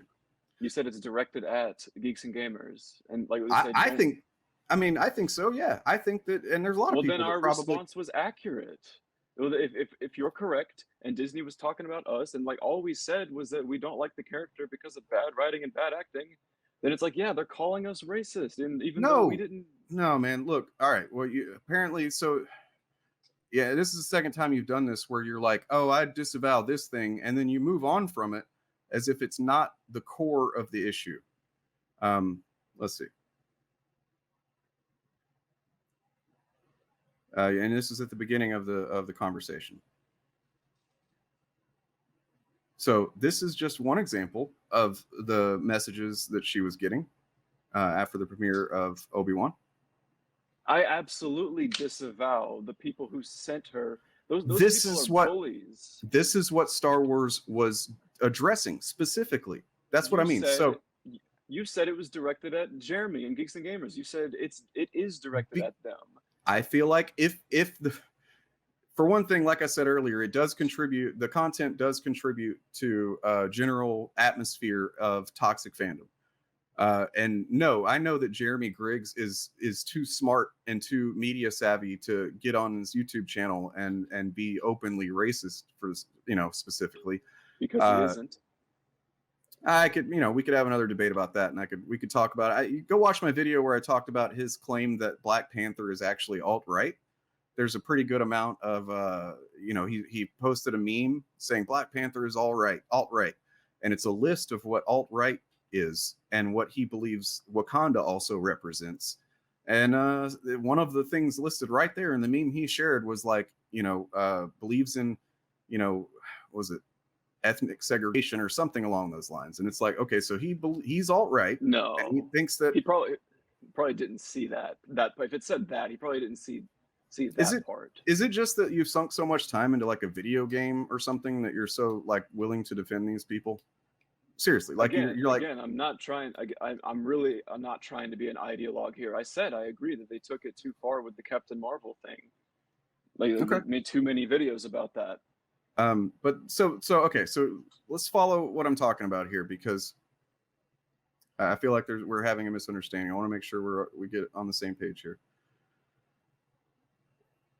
The show premieres, and by the way, I think they're pretty sure there was some stuff being said prior to the show, but then the show premieres, and that really, it blew up. That's when Moses Ingram started getting direct messages. No, not from anybody that's, you know, Jeremy Griggs or anybody like that. I wouldn't assume that they did that. And of course, no way to prove that, or disprove or prove that any of the people that did send her messages are like, I'm a Geeks and Gamers fan. Not saying that. But when they start sending her these messages, you know, I've got several other here where I'm not going to pull them up because they're pretty fucking gross. Like that was one of the tamer ones. I agree. They're terrible. But, you know, she starts getting these messages. Then Star Wars comes out and says, I can quote them, actually. I have it somewhere. I don't want to. The 20 million species thing? Yeah, that was the second thing they said. There was the first And statement then they made. to anybody, we're excited to for Reva's story to unfold. To anybody who wants to make her feel unwelcome, we have one thing to say: we resist. Yeah, yeah. And that was in the context of the fact that she'd gotten all this racism. Then Ewan McGregor, and I managed to not call him Obi-Wan this time because I did that in the last stream where I just started calling him Obi-Wan. Like, that's not Same, his they're name. the same person. Yeah, might as well be. Anyway, yeah, Ewan McGregor put out the video, was clearly specifically talking about racism. All of the marketing or the social media presence of Star Wars and Obi-Wan Kenobi at that point was focused on racism. And so when Geeks and Gamers or whoever else, you know, even outside the Fandom Menace, sees them going, hey, don't be racist. They never said, if you think the show's bad, you're racist. If you don't like the character, you're racist. I don't see where that was ever said. If it was, I would understand. I would be with you. I'd be like, what the fuck, dude? Like, you can't dislike a character without being racist? I would think that's stupid, right? And we already established that I think more things are racist than you do. So, but I still am also a rational person. And and I'm not going to be gaslit by one of my favorite IPs. If they're trying to say that because I don't like this, I'm racist or whatever, I'd be like, fuck you, Star Wars. I'd be making videos too. But they didn't say that. Mm-hmm. They, you know, and then so for all of this content to blow up, you know, and I can do a quick search real quick if you really want me to show you of tweets, YouTube videos, who knows what else, probably Twitch and stuff. I don't really get on there. Saying that they're calling the fans racist. They're attacking the fans. I showed you that Ryan Kennel one where, you know, he clearly said that. We can watch the video. I'm willing to put money on the fact that he basically says the same thing and he doesn't distinguish between the racist fans and the not racist, or the people that just, it's being lumped in together as it's being misrepresented by the Fandom Menace broadly as we don't like the character, so Star Wars is calling us racist. And also, they're speaking for the broad fandom, which, by the way, the Fandom Menace is a pretty small subsect of the fandom. But they take on the persona and the defense of the entire fandom as if we asked them to do that. We'd prefer them not, actually. And go, they're calling the fans, they're attacking us, they're attacking the fandom. And they're not. So, yeah, when I say that if they respond that way to something that isn't about them, then either they're just like too dumb to understand what's happening. In that case, they shouldn't be making content, or they kind of feel you know, like that is directed at them. Yeah, because they know it is, because it is, or they're just using it as an opportunity. And this is very likely too. It might be just as likely that instead of racism, it's just opportunism. Naked, blatant, cynical opportunism to go, oh, well, that's our chance to say that they're attacking the entire fandom, even though they never did. Again, if anybody at Geeks and Gamers said, like, they're attacking all the fans, then they were wrong in that moment. And upon finding that out, I bet that they would go and correct themselves, because they have corrected themselves upon being wrong plenty of times in the past. But I think that there's a contradiction in your logic here, and that, again, and I mean, we're going in circles now, but you're saying on one hand, you're saying, like, we shouldn't take it as if the tweets are directed at us. And then you're also saying it is directed at us. I'm saying that then it's an equation in my mind. I'm not making an objective claim that I can prove. In my mind, my opinion is that if someone says, hey, we don't like racists, and they're not talking to you specifically, they're not naming you, but then you go, hey, I'm not racist, don't call me racist, you're attacking me and my people for saying we're racist, why are you reacting that way? That causes something in my mind to go, this is weird, because the example I keep giving is that if I didn't like the character and I said that, and then Star Wars comes out and says, hey, there's people being racist, I would not get offended by that. So, and I definitely wouldn't make content saying they're calling the entire fandom racist, because it's not the entire fandom. It's a small, loud section. And so either they do feel be called out because they've noticed some truth to it, which I may, you know, that's probably where I lean, in my opinion. Of course, I can't prove it. Or it's opportunism, cynical opportunism. They saw a chance to create a narrative to push their agenda that Star Wars hates the fans. It's one of those two things, man. It can't be anything else. So, I mean, I feel like we're going in circles now here. I'll say it again. We're not. I mean, like basically Dwayne summed it up for me. They'll protest too much, right? Like that's what it is.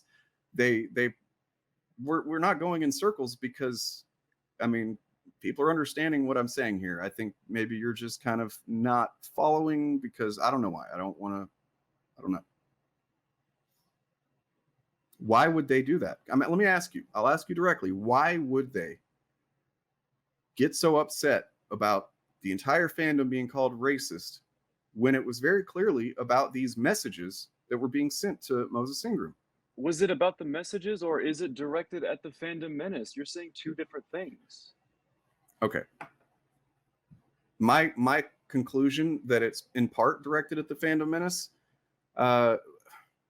Okay, is it directed at the content creators of the Fandom Menace? Probably not. Not this, you know, Star Wars isn't thinking that. Whoever's running Star Wars social media isn't like, oh, these Fandom Menace motherfuckers. In my mind, based on what I've studied for 2.5 years, I think it does. That was good. Impression. Thank you. I think that what I've seen over the last couple of years, and you know, the treatment I've gotten on my channel, which by the way, I could open up my filtered comments and we could have a look, and then I could look at who, because I do that. I look at my filtered comments and the most hateful shit, and then if they do have their subscriptions visible, which a lot of people don't, but usually when they do, I can go to their channel and look at their subscriptions and guess who they're subscribed to, like most of the time. I mean, that's a guilty by association fallacy, because anytime you have a large group of people, I'm not making a claim of guilt. People within that group that are extremists. Like one time I commented on one of your videos. If you're drawing extremists, there's probably something that you're doing wrong in how you present your content. Even if you're, and not being openly, nakedly racist, you're, like I said earlier, being irresponsible and not considering the effect of what you are saying and doing. And I think that's the real sin of definitely Jeremy Griggs. I mean, I don't think I've seen him say anything specifically super fucked up or anything. I've definitely seen Nerdrotic say some pretty cringe shit. Ryan Kennel, it seems like he's about half a breath from doing a Sig Heil sometimes to me. But maybe it's just the anger on display. Jokes. A lot of what Ryan said jokes. It's all just jokes. Yeah, just jokes. Ryan specifically. We're just memeing. Specifically. About Ryan specifically, those are jokes. But but Jeremy Griggs, you know, if I met that guy somewhere randomly outside of this context, I'd probably enjoy talking to him. You know what I mean? Like I just think that I'd love to see you.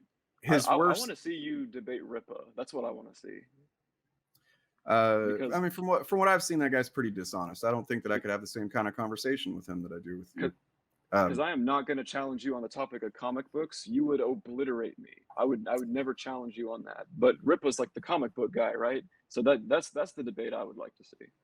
I mean, a lot of my arguments are functionally the same because, you know, there's like the Venn diagram of what the Fandom Menace believes and what Comicsgate believes is like almost a circle. It's just replace with this character or this book with this movie type thing. Like but the rhetoric's the same. You know, the patterns are the same.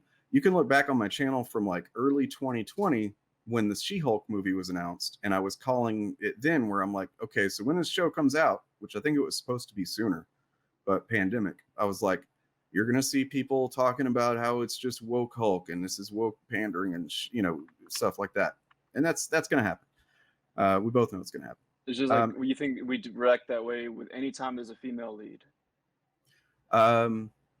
No, I think that specifically, like I got this comment the other day, and I'm going to do a little video on it maybe this week, where this guy, and this is something I've seen over and over again, where this guy asked me, why are you okay with them replacing established characters in comics with like people of color and women and queer versions of the character. And I was like, what characters are being replaced? And I've seen that so many times. They're replacing. And he's like, well, Hulk was replaced by Amadeus Cho. And who else did he say? Ghost Rider was replaced by Robbie Reyes. And without fail, every single item on that list, it's like replaced doesn't apply to any of these because it's a legacy character, or he was talking about an adaptation. He said Iron Man had been replaced by a black girl. Iron Man, Tony Stark is still Iron Man in the comics. And he was in a coma for like a couple of months in the comics, which happens to every character, given enough light time span, a character will die or whatever. But they introduced a teenage black girl named Riri Williams, who became Ironheart. That's called a legacy character in the same way that Supergirl is a legacy character to Superman, that Batgirl is a legacy. But you know what I mean? So like this narrative of being replaced sticks in people's minds, though, and that creates a hostility toward the fandom, toward the characters, and then toward the people who might identify with these characters that otherwise they're not doing anything. They're off in their own books most of the time, doing their own shit. You don't have to read them. You don't have to buy it. Whereas Iron Man's still Iron Man. Nobody's replaced him. Hulk, since Amadeus Cho, Bruce Banner has had a critically acclaimed series called Immortal Hulk, but this guy still thinks that he'd been replaced. And that's the kind of stuff that I'm really against, is these narratives that get hooked into casual people's fans too. I mean, casual fans, perspective, and they just latch onto it and they think it's true. And it becomes, like I said in the video, you probably noticed, I mentioned the Great Replacement Theory. It's basically the comic book version of the Great Replacement Theory. I mean, it literally is that. They're replacing our heroes with these, and it's not even true, like the Great Replacement Theory. Yeah, I don't care about that, even if it is true. Like I don't care about like my race at all. Like what I care about being preserved is like my values, like my ideas, things like that. Like I don't put a lot of like emphasis on the color of my skin. I don't either.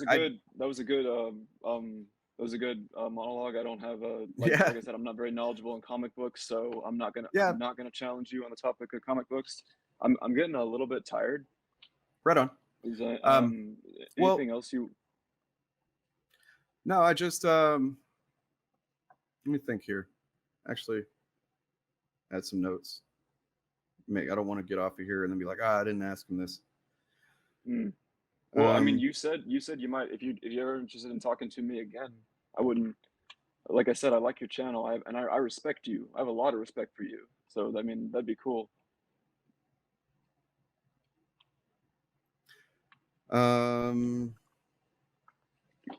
I mean, I was going to ask you about some unrelated stuff, I guess. Like I was going to mention, like I just learned this yesterday. Like Heel versus Babyface pushed a claim that Sana Aramat had been fired from Marvel for sexual misconduct.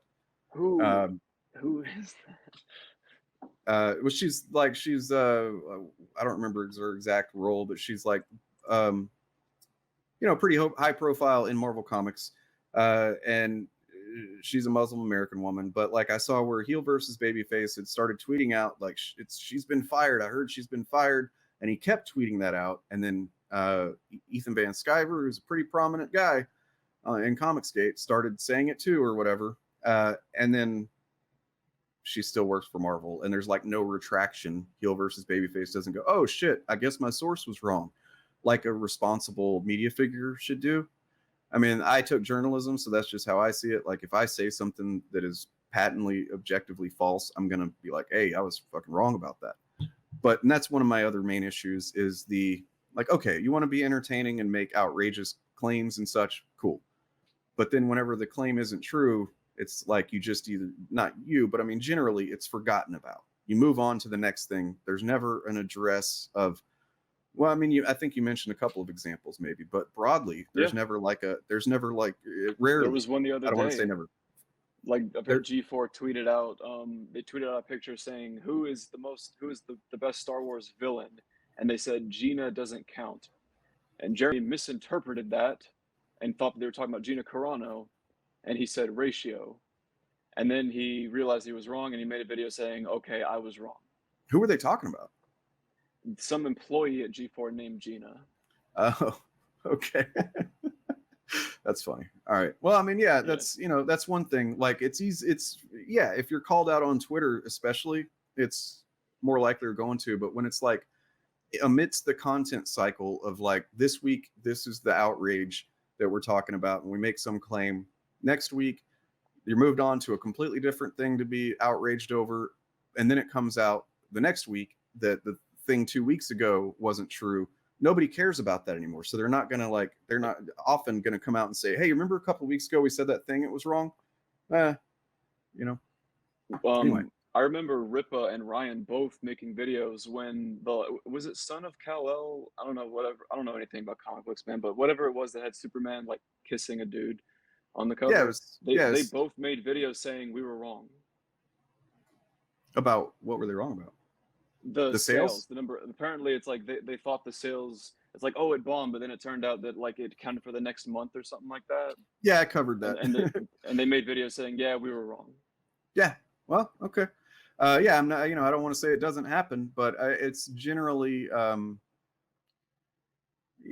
it's also easier to just kind of say that, like when you've made several videos about a certain topic. Like just example that like the, you know, oh, it's the sales bombed, and there's several videos going around by several different creators and tweets about it. But then whenever you realize, oh wait, that didn't even come out that month, and then you just kind of mention it in a video, like it's not like they made another separate video or series of videos to talk about how they were wrong. So you see what I'm saying? You want a series of videos explaining why they were wrong? No, I mean a series in terms of like the group of the Fandom Menace. So when I mentioned several videos, I meant if one from several, each member of the Fandom Menace says this thing that's wrong, and then later they realize it's wrong, but then they just mention it offhand in a video about another thing, it just doesn't have the same weight of, you know, there's not a balance there. There's not a balance of the information that you put out misinformation, and you're not putting out the equal effort to correct that misinformation.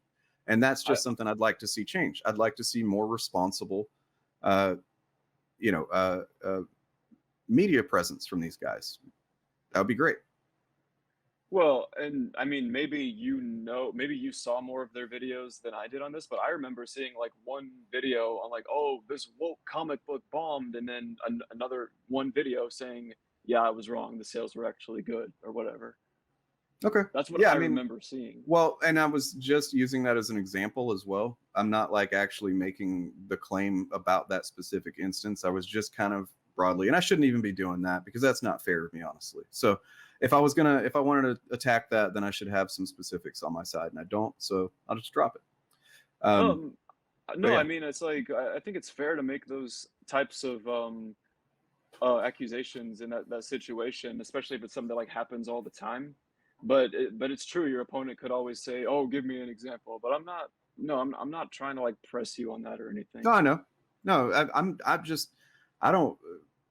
I would rather have an example to further illustrate my point, you know, and I don't. So I'm not going to just keep pressing it. Yeah. Before I go, can I please make a case for switching back to forced adversity? You don't just hear me out. So again, when I saw that name, I was like, damn, that is good. That is so clever, because we talk about forced diversity, and then this is like a response, and then I'm watching your content. I'm like, yeah, this guy, he's got good points. He does not base his arguments in emotion. Yeah, he does actually look up studies. I can tell he's well educated. And I'm like, this guy he's not, I don't want to say like this guy is a good like source of the opposite information to keep me out of an echo chamber. And then when I saw that you were changing it to actual fandom, it's like, whereas forced adversity is a super clever play on words, actual fandom sounds more like it's just like saying, yeah, we're the real fans and you guys aren't fans. That's what it sounds like. And so if you didn't, I think you said that you stopped enjoying it. If that's the case, fine, I understand. But you seem to be bringing it back, so maybe there is some interest there. But you're good at this, dude, and I really think that you should fulfill your destiny and bring back forced adversity, because once you brought it back, your subscriber count started going up again. I mean, maybe this is what you were meant to do. because I you know, I would love to see Forced Adversity make a comeback. Well, it is. The channel is not going to change the name because I don't.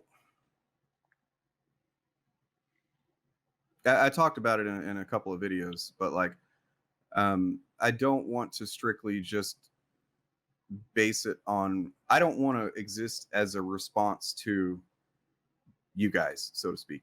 I want that to be part of what I do, but I don't want it to be the identifying factor of what I do. When you and I understand what you mean by the actual fandom, where that, and it is meant to be kind of tongue in cheek like that, like to say actual, but I don't mean it as in we as in a specific people. I mean fandom as a concept. My whole point is like the tagline of my channel is ambassadors, not gatekeepers. I believe that if you have a piece of media that you love and you're very passionate about it, that it's just better for several reasons to be an ambassador to new fans and to say, hey, I don't give a shit about Ms. Marvel, but you might because you're a teenage girl or whatever. Here, check out this run on Ms. Marvel or whatever. It's just an example, right? Like that's being an ambassador rather than to come out and just talk shit on Ms. Marvel and say it's bad and say it's woke and say it's garbage. Like there are people who will appreciate it and do. So to act, you know, it's this coming from a perspective that this is bad and just kind of assuming that it's objectively bad. Everybody thinks it's bad. We all think it's bad. It's bad. Like there's a lot of stuff I don't like, and I defend it on this channel anyway because it's you know kind of like the freedom of speech thing where like I don't agree with your speech, but I'll defend your right to say it, kind of thing. Yeah, it's like that for me. It's like I don't give a shit about. Let me think of an example. Moon Girl and Devil Dinosaur, or even really Ms. Marvel comics. I've read some; they're fine. It doesn't. I don't that's a real love thing. it.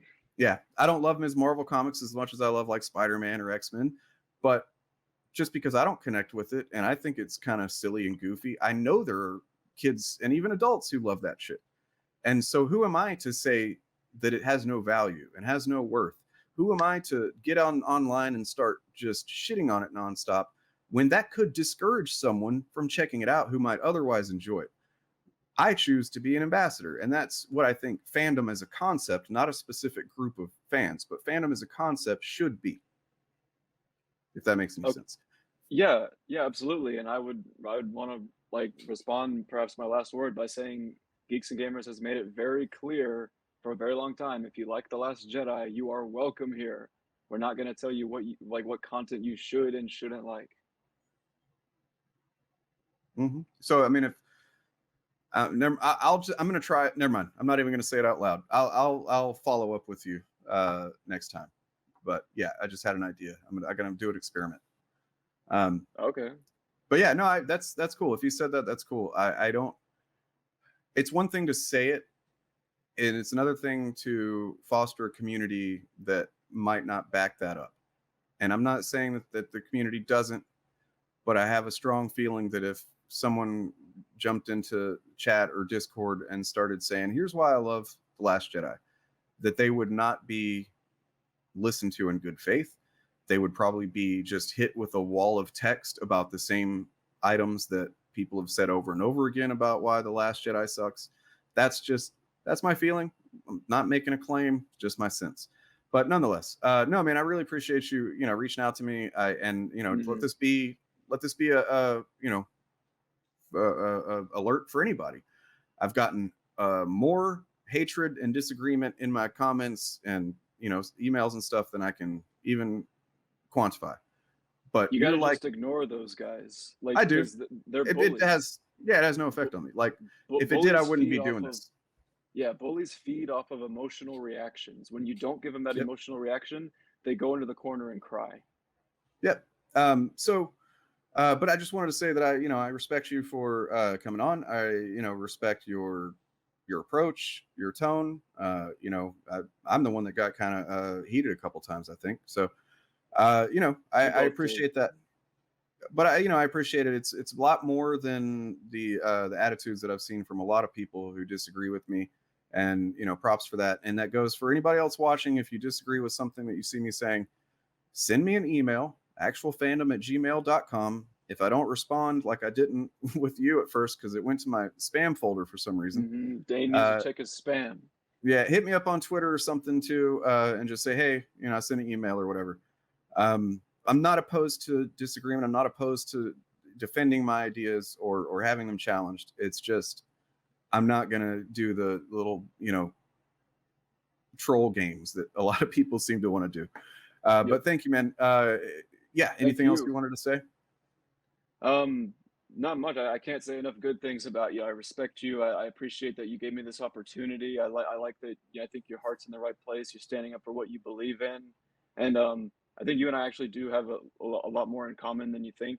But that's just because I've watched a lot of your other videos. No, I don't doubt that. I think that the way that the YouTube, especially in social media and stuff, incentivizes us to have hot takes and shit, that creates the illusion that there's more difference between us than there actually is. Like if we met at a convention or something like that, we'd probably focus on what we share in common more than, but the way these things are set up is just incentivizes the hostility and the, oh, I disagree, and so on and so forth. But no, I agree. Yeah, I hope you have a good night, good rest of your weekend, man, and keep in touch.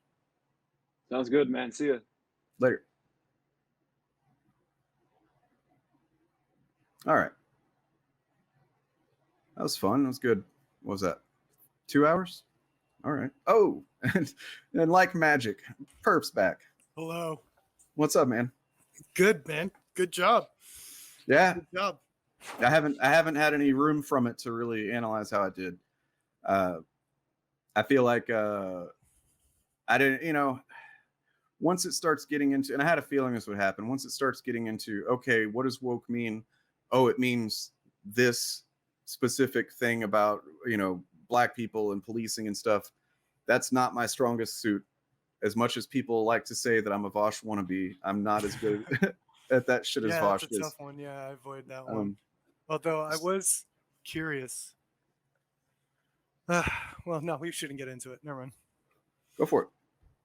I wonder what his answer would have been. Is like, why do you think that is when he said that Black communities have more crime? I wonder what his answer would have been. Yeah, I need to work on how because I did get to that point, but it was basically more of a statement rather than asking him to explain. Yeah, because I was like, it's one of the two things. It's either that systemic oppression exists, and within the justice system and society broadly, or something wrong with Black people. Yeah.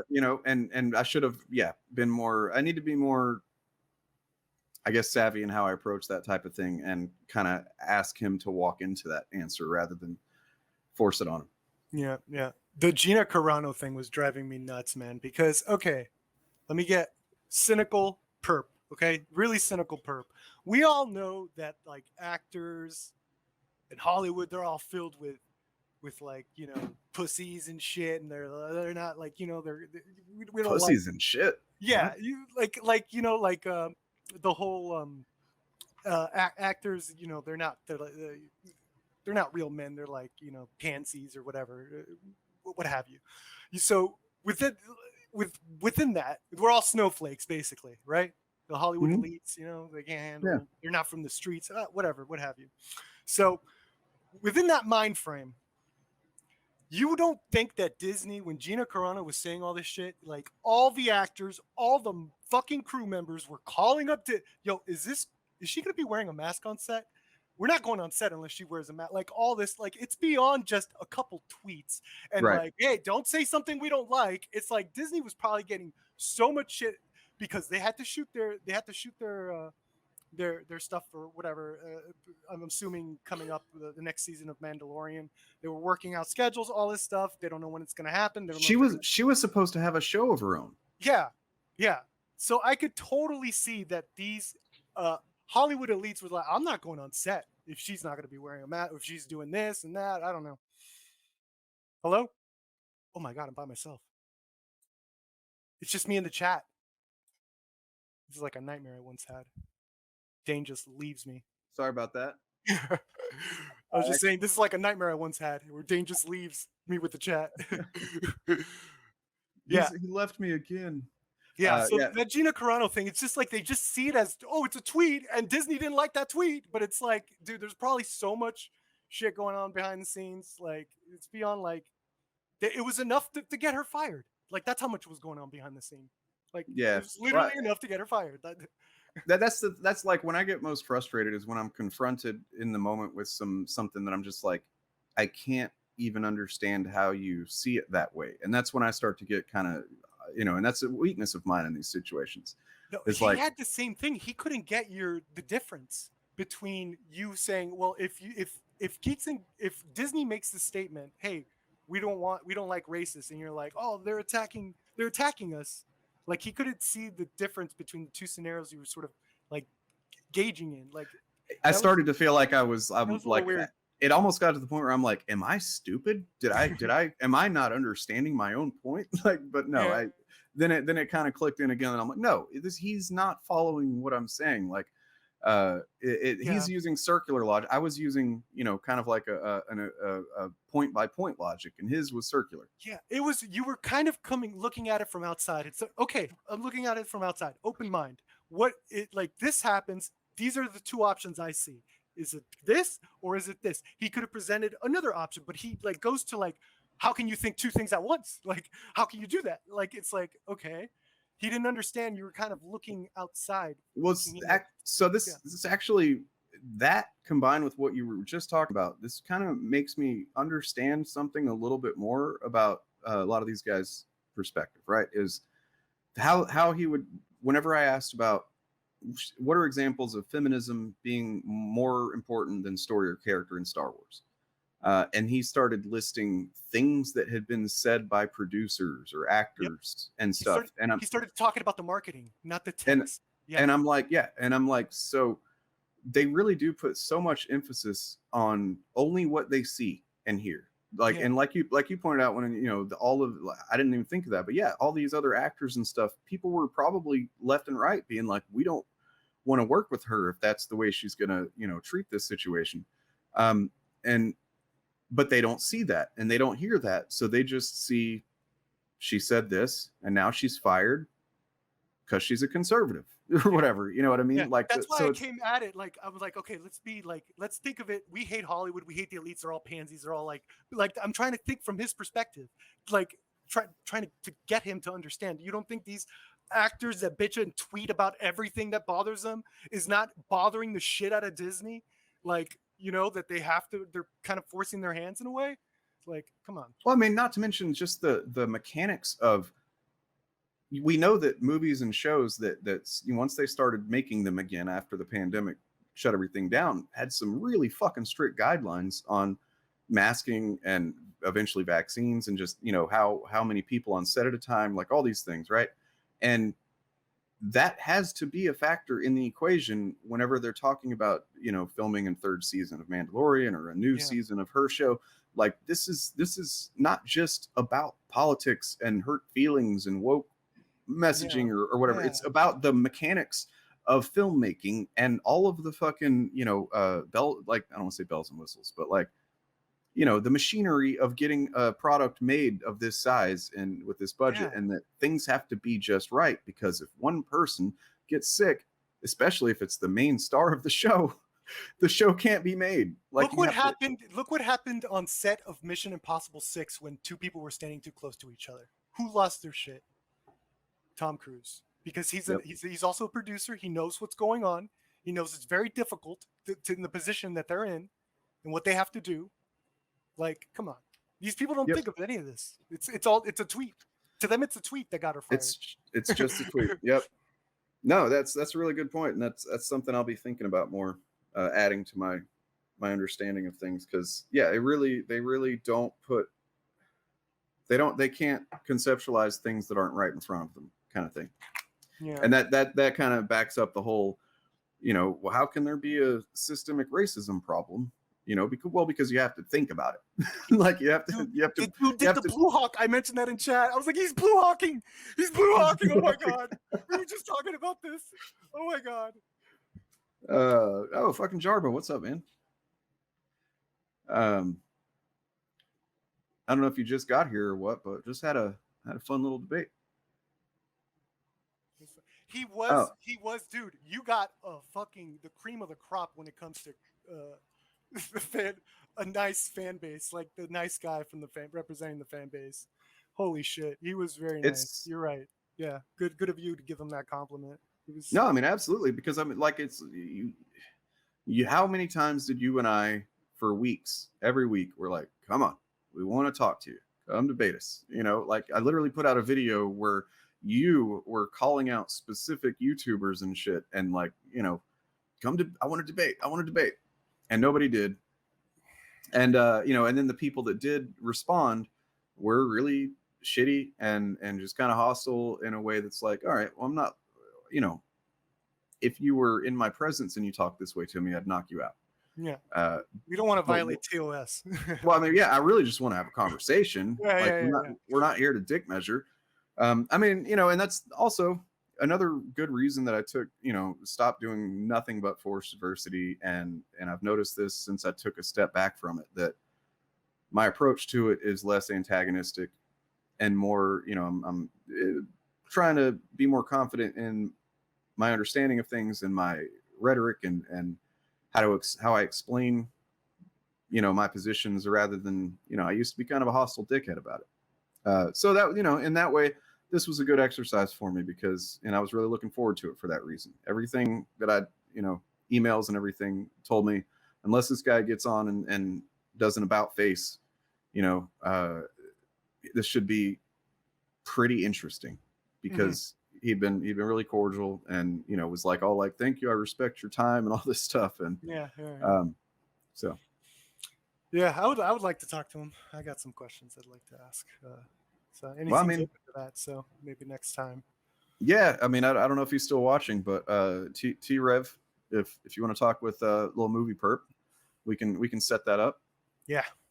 You did solid, man. It was just that one Gina Carano thing. It's I wish I could tell him this real quick. Yeah, no, that's a good point. And like, hopefully he's watching still or listening, so that he can take that into consideration. It's not just there's more factors in the equation than just tweet and fired. Yeah, right. Like, there's consequences. To quote him, it's a slippery slope. You know, no, that's completely wrong. Jarbo, my only question would be, where is the line where I walk? Like, do you mean where I walk away from a debate? Like, if I'm having one, where would I quit? Is that what you mean? Probably when he was like, I'm a big fan of Matt Jarbo, I'd be like, fuck you, rage quit. Yeah. Canceled.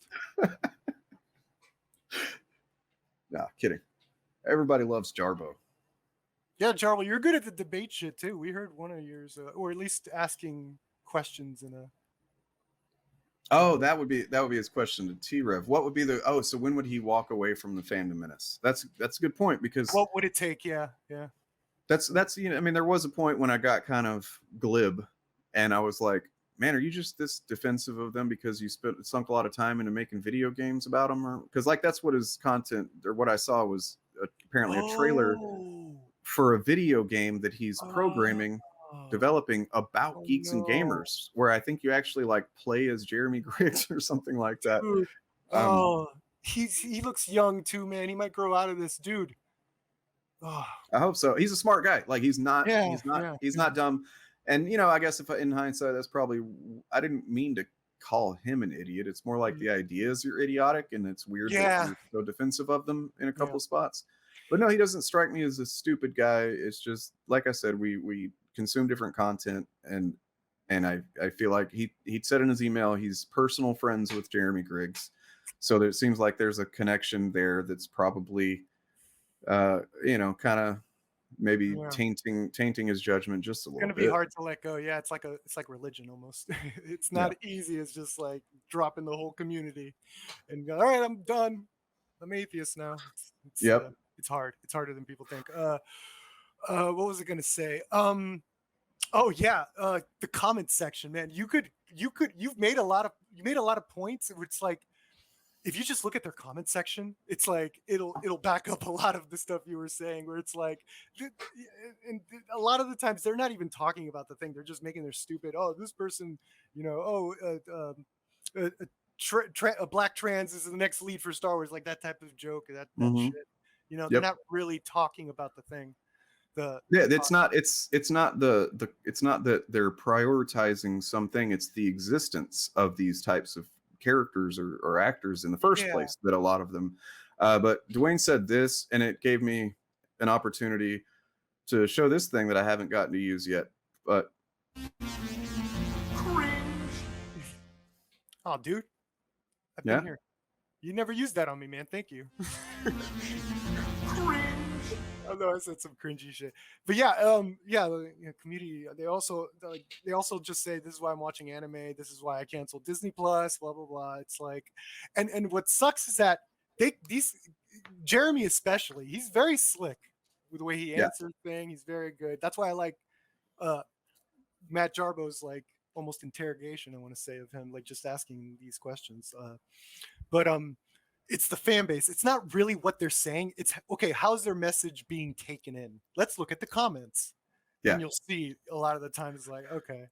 Well, that's go ahead. That's what I mean. That's what I was trying to get at with him, is just like, of course I know that Jeremy Griggs isn't saying, slurs and openly saying, I don't like black people in Star Wars. Like, of course I know that's not what's being said, but you look at a pattern long enough and something reveals itself. And whenever the pattern over, a couple of years that I know of, probably longer, is that when a prominent show or movie has, a prominent female character or whatever, and then suddenly that's woke and bad. And then you see that over and over again, or a black character, or there's a trans or whatever queer character, gay people kissing when straight people kiss all the time in movies. Like, and then suddenly, it's hard not to see that pattern as he had a point. He put me on the spot a little bit with like, no, I can't definitively claim that this is racism. And he kind of made me defend myself in a way that I didn't expect to, which is that, no, it's not. I was really glad that he brought up the whole racism is evil thing, and it's like, no, it's really not. That was a misunderstanding that I used to have years ago, that like just to be racist is to be a bad person forevermore kind of thing, and it's not that, and I think that's a misunderstanding a lot of people could do with untwisting in their minds. Another compliment about the guy, he actually practices what he preached. You know how many of these assholes say they're this is why Marvel's done after Endgame?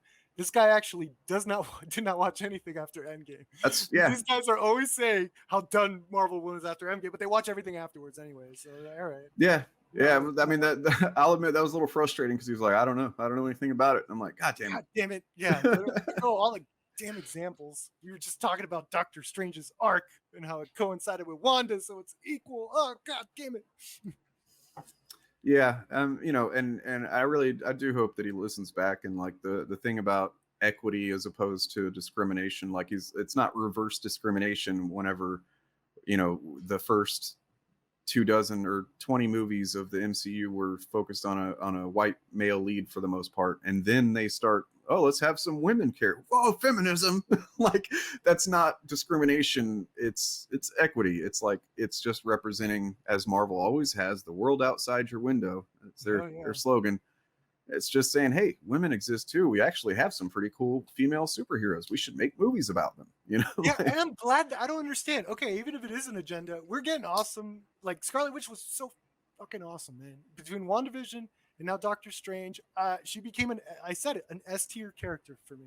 S tier. From Age of Ultron to this. Like, thank God. Yeah. Put this much effort in. How dare it's a glow up.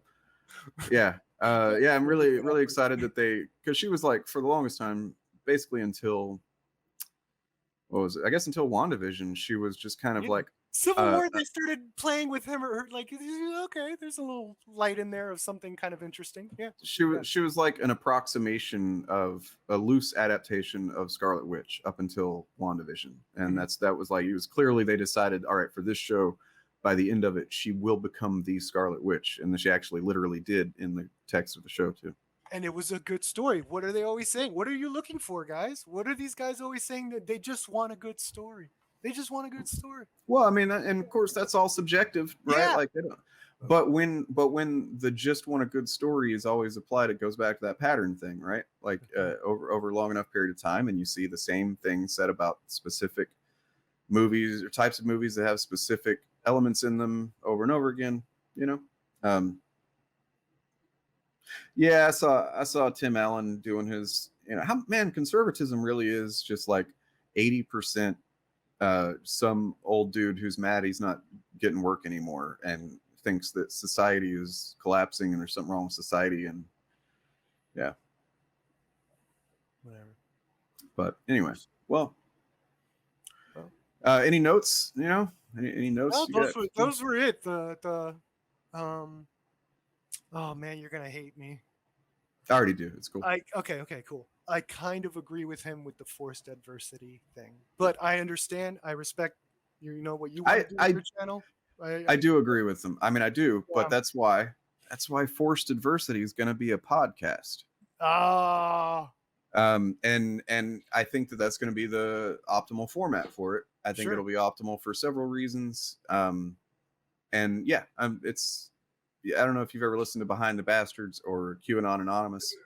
Both of those podcasts are kind of the inspiration I'm taking for forced adversity. It's going to be, you know, obviously not a visual medium, but I'm going to put a lot of research and into, you know, all of it. It's going to look at like, where does toxic fandom, or anti-fandom as I call it, where does it come from? You know, basically a history of how it began and branched off and so on and so forth. Like basically the closest thing that I've done to what the prototype for the podcast is the Flat Scan Review episode 2, where I went into detail about various different aspects of it. And I want to be able to, you know, look at chronicle harm that's been caused, you know, look at the effects that it's had on certain media or not had on media, these types of fandom and engagement. Want to be able to talk with people who have been harmed by the communities that, you know, orbit those types of content creators and so on. And I think that not doing it on YouTube will let me relax some, because there is this weird pressure with doing YouTube content that it's pretty specific that I think will be lessened. And then also it'll, you know, a lot of these fandoms, anti-fans, it takes place on YouTube, like the vast majority of them.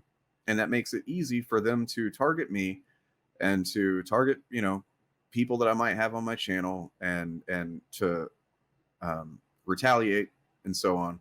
And if you're doing a podcast, there's a layer of, you know, protection there where it's not such a reactive medium, right?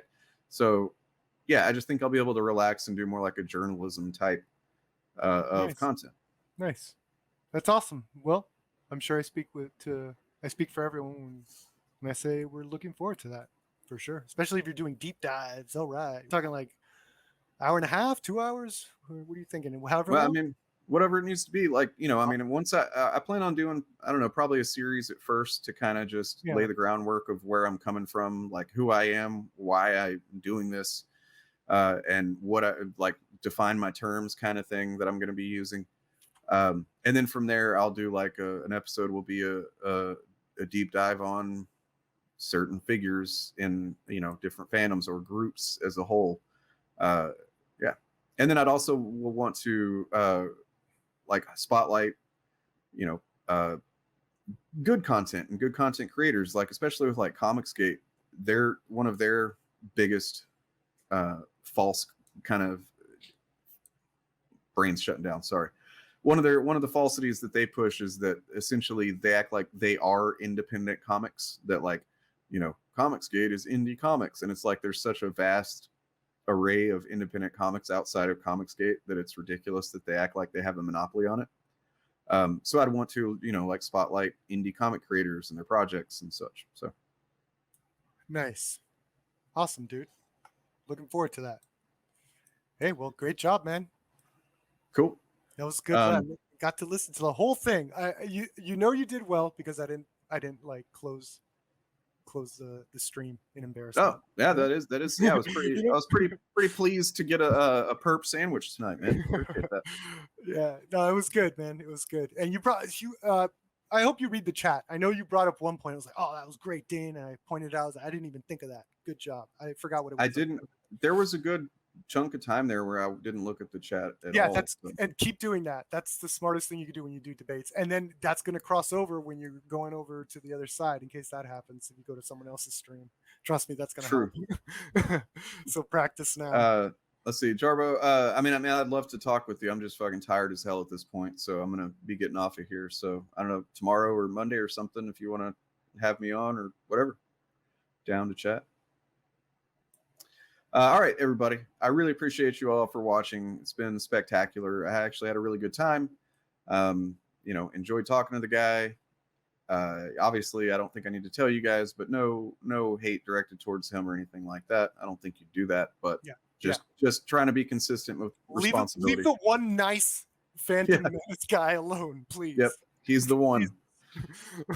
All right. Yeah, I love you all. And please subscribe if you're not already. Hit the like button. And have a lovely weekend. And later, Perp. Later, man. Later, guys.